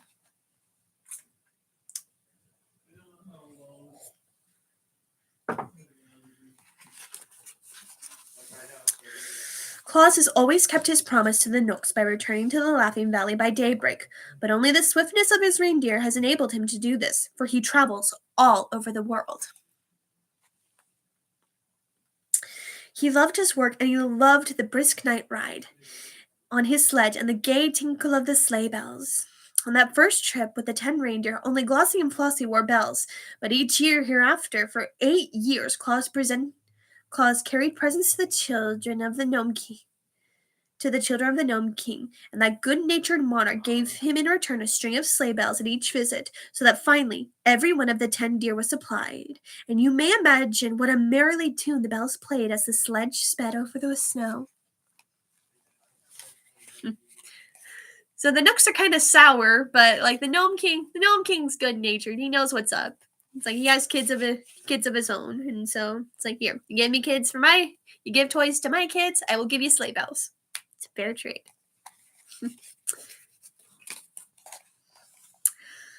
The children's stockings were so... Wait, did I? Oh, yeah, I did. Okay. The children's stockings were so long that it required a great many toys to fill them, and soon Claus found that there were other things besides toys that children love. So he sent some of the fairies, who were always his good friends, into the tropics, from whence they returned with great bags full of oranges and bananas, which they had plucked from the trees. And other fairies flew to the wonderful valley of Funnyland, where delicious candies and bonbons grow thickly on the bushes, and return laden with many boxes of sweetmeats for the little ones. Funnyland. So Funnyland is essentially a candy land, it sounds like, where candies and sweets grow on bushes. Neat. All right. These things Santa Claus on each Christmas Eve placed in the long stockings together with his toys, and the children were glad to get them, you may be sure. There are also warm countries where there is no snow in winter, but Claus and his reindeer visited them as well as the colder climes. For there were little wheels inside of the runners of his sledge which permitted it to run as smoothly over bare ground as on snow, and the children who lived in the warm countries learned to know the name of Santa Claus, as well as those who lived nearer to the Laughing Valley. I am now actively sketching our version of Krampus. Nice. Again, like, he's scary looking, but considering how much of a womanizer he is, I feel like he's like a combination of intimidating and kind of got a roguish charm to his features. Maybe. And maybe he's a Krampus. Yes, Krampus, our version of Krampus. He's kind of an anti-hero in his own way. So, yes. Valley. Once, just as the reindeer were ready to start on their yearly trip, a fairy came to Claus and told him of 3 little children who lived beneath a rude tent of skins on a broad plain, where there were no trees whatever. These poor babies were miserable and unhappy, for their parents were ignorant people who neglected them sadly. Claus resolved to visit these children before he returned home, and during his ride he picked up the bushy top of a pine tree which the wind had broken off and placed it in his sledge. It was nearly morning when the deer stopped before the lonely tent of skins where the poor children lay asleep. Claus at once planted the bit of pine tree in the sand and stuck many candles on the tree branches, when he hung some of his prettiest toys on the tree, as well as several bags of candies. It did not take long to do all this for Santa. Oh, it did not take long to do all this, for Santa works quickly. When all was ready, he lighted the candles and thrusting his head in the opening of the tent, he shouted, "Merry Christmas, little ones!" With that, he leaped into his sledge and was out of sight before the children, rubbing the sleep from their eyes, had come out to see who had called them. You can imagine the wonder and joy of those little ones who had never in their lives had known a real pleasure before. When they saw the tree sparkling with lights that shone brightly in the gray dawn and hung with toys enough to make them happy for years to come, they joined hands and danced around the tree, shouting and laughing until they were obliged to pause for breath. And their parents also came out to look and wonder, and thereafter had more respect and consideration for their children, since Santa Claus had honored them with such beautiful gifts. Krampus would like to have a talk with the kids' parents, perhaps have them over for dinner. Yeah, yeah, but I mean, the parents got better. They had new respect. The parents grew better, but yeah, parents who are not good, Krampus would probably want to have a talk with them, and they would probably get the chains, if you know what I mean.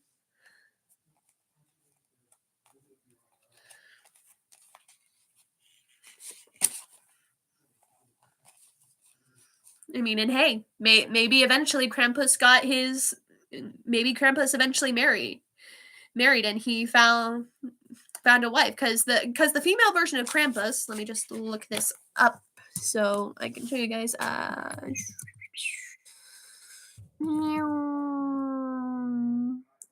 So the female equivalent is Krampus.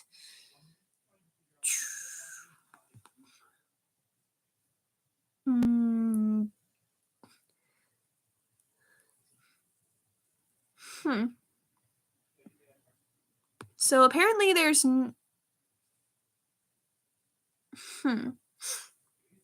So apparently they don't have a name for the female equivalent, but I mean, like, hey, maybe he got married, and like Miss Krampus became the one to punish the bad men. Like again, like I don't know, maybe. But yeah, bad parents would probably get invited to Krampus's place for dinner, unaware that they would be dinner. Okay. The idea of the Christmas tree pleased Claus, and so the following year he carried many of them in his sledge and set them up in the homes of poor people who seldom saw trees, and placed candles and toys on the branches. Of course, he could not carry enough trees in one load for all who wanted them, but in some homes the fathers were able to get trees and have them all ready for Santa Claus when he arrived. Teen Titans go ruin Krampus. Like, he's not supposed to be in Halloween. Fair enough. He's supposed to be for Christmas. Ugh, really?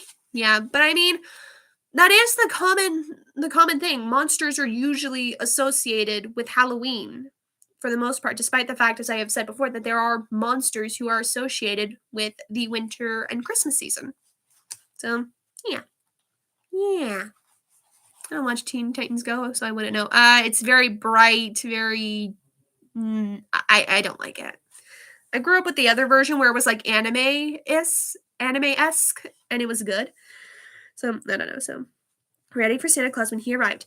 And these, the good Claus always decorated as prettily as possible, and hung with toys enough for all children who came to see the tree lighted.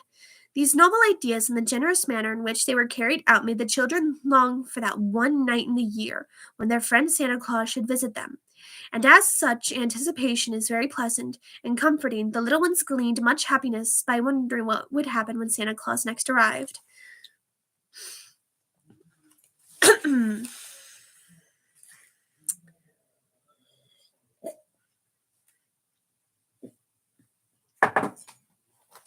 Almost done, I promise.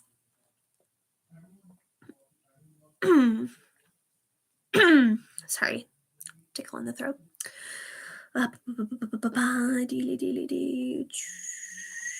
Right. Perhaps you remember that stern Baron Braun, who once drove Claus from his castle and forbade him to visit his children? Well, many years afterwards, when the old Baron was dead and his son ruled in his place, the new Baron came to the house of Claus with his train of knights and pages and henchmen, and dismounting from his charger, bared his head humbly before the friend of children. My father did not know your goodness and worth, he said, and therefore threatened to hang you from the castle walls. But I have children of my own who long for a visit from Santa Claus. I have come to beg that you will favor them hereafter as you do other children. Just this is my Yule Cat. Oh, we were talking about the Yule Cat. Actually, Akira, the Yule Cat is more of kind of a not nice figure as they eat people who aren't wearing new clothes. So, help you get new clothes this year. So, is there a Jola Couturin / Yule Cat ASMR? No. I already got my Christmas videos all planned and ready to upload. I even got to work on the Christmas morning special. But however, next year I will certainly take into consideration doing a Yule Cat. Maybe. We'll see. All right. Claus was pleased with his speech, for Castle Brunn was the only place he had never visited, and he gladly promised to bring presents to the Baron's children the next Christmas Eve. The Baron went away contented, and Claude kept his promise faithfully. Thus did this man, through very goodness, conquer the hearts of all, and it is no wonder he was ever merry and gay. For there was no home in the wide world where he was not welcomed more royally than any king. And that is the end of the story of Santa Claus's adulthood. And all that's left is the story of his old age. So, Oliver is just biting me. How do you control your cat to stop biting? My cats usually don't bite me. I mean, Cosmic does, but she's still a kitten, so it doesn't hurt. But yeah, that was the story of Santa Claus's adulthood and how he became Santa Claus. Thank you so much for watching. I am so sorry that it took me so long to get the live stream to work. Like, I will have to figure that out. Like, I will have to figure out how to get the live stream to work properly with the mic. So, yeah, next time I will figure it out. And I might even try tinkering with live streams so that way I can work without my headphones. But yeah, it's all good. Yeah, still, I don't like hiccups. I felt better now. Well, good, Akira. I'm glad. I'm sorry you missed most of the story. It was really good, but yeah. So, yeah. As soon as I can, I will work on the live stream. I'll try and tinker with that so that way I don't have to worry about this anymore. But yeah, thank you so much for coming. The few of you who were able to come, I'm glad you guys enjoyed the story. And yeah, Matt Newcomb, when you get the chance, send me the drawing you do of Krampus because I'm curious how this turns out. Yeah. Anyway, but so that was the story of Claus's adulthood, and we don't have Krampus. We have the Aguas. I'm sorry you missed my Krampus ramblings. Oh, Matt was on a Krampus spree, which, I mean, again, to be fair, Krampus deserves some fame in his own right because he's used as sort of a disciplinary figure to try and give kids incentive to not be naughty.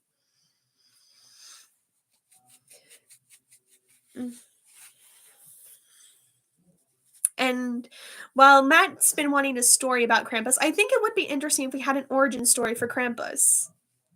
And of course, like, we have the folklore, but I mean, we also have the stories about Santa Claus, so why can't we have one for Krampus? Again, I'm a weird person, so I feel like Krampus would have been good before he turned sour, but Matt's thing of Krampus being like naturally kind of sour, like, I mean, I could understand that. But yeah. that was the end of the story. I hope you guys are able to tune in when I read the third and final part. Scooby-Doo show Krampus and the Mystery Incorporation. Yes, they did. They did that very well. But yeah, that is the end of this live stream. 2 hours and 59 minutes right about now. So yeah, that was the live stream. I'm sorry for all the hiccups. Next time will be better. And thank you so much for watching. And I will see you guys all in the next one. Bye. And Merry Christmas, by the way. Don't know if I said that before, but Merry Christmas.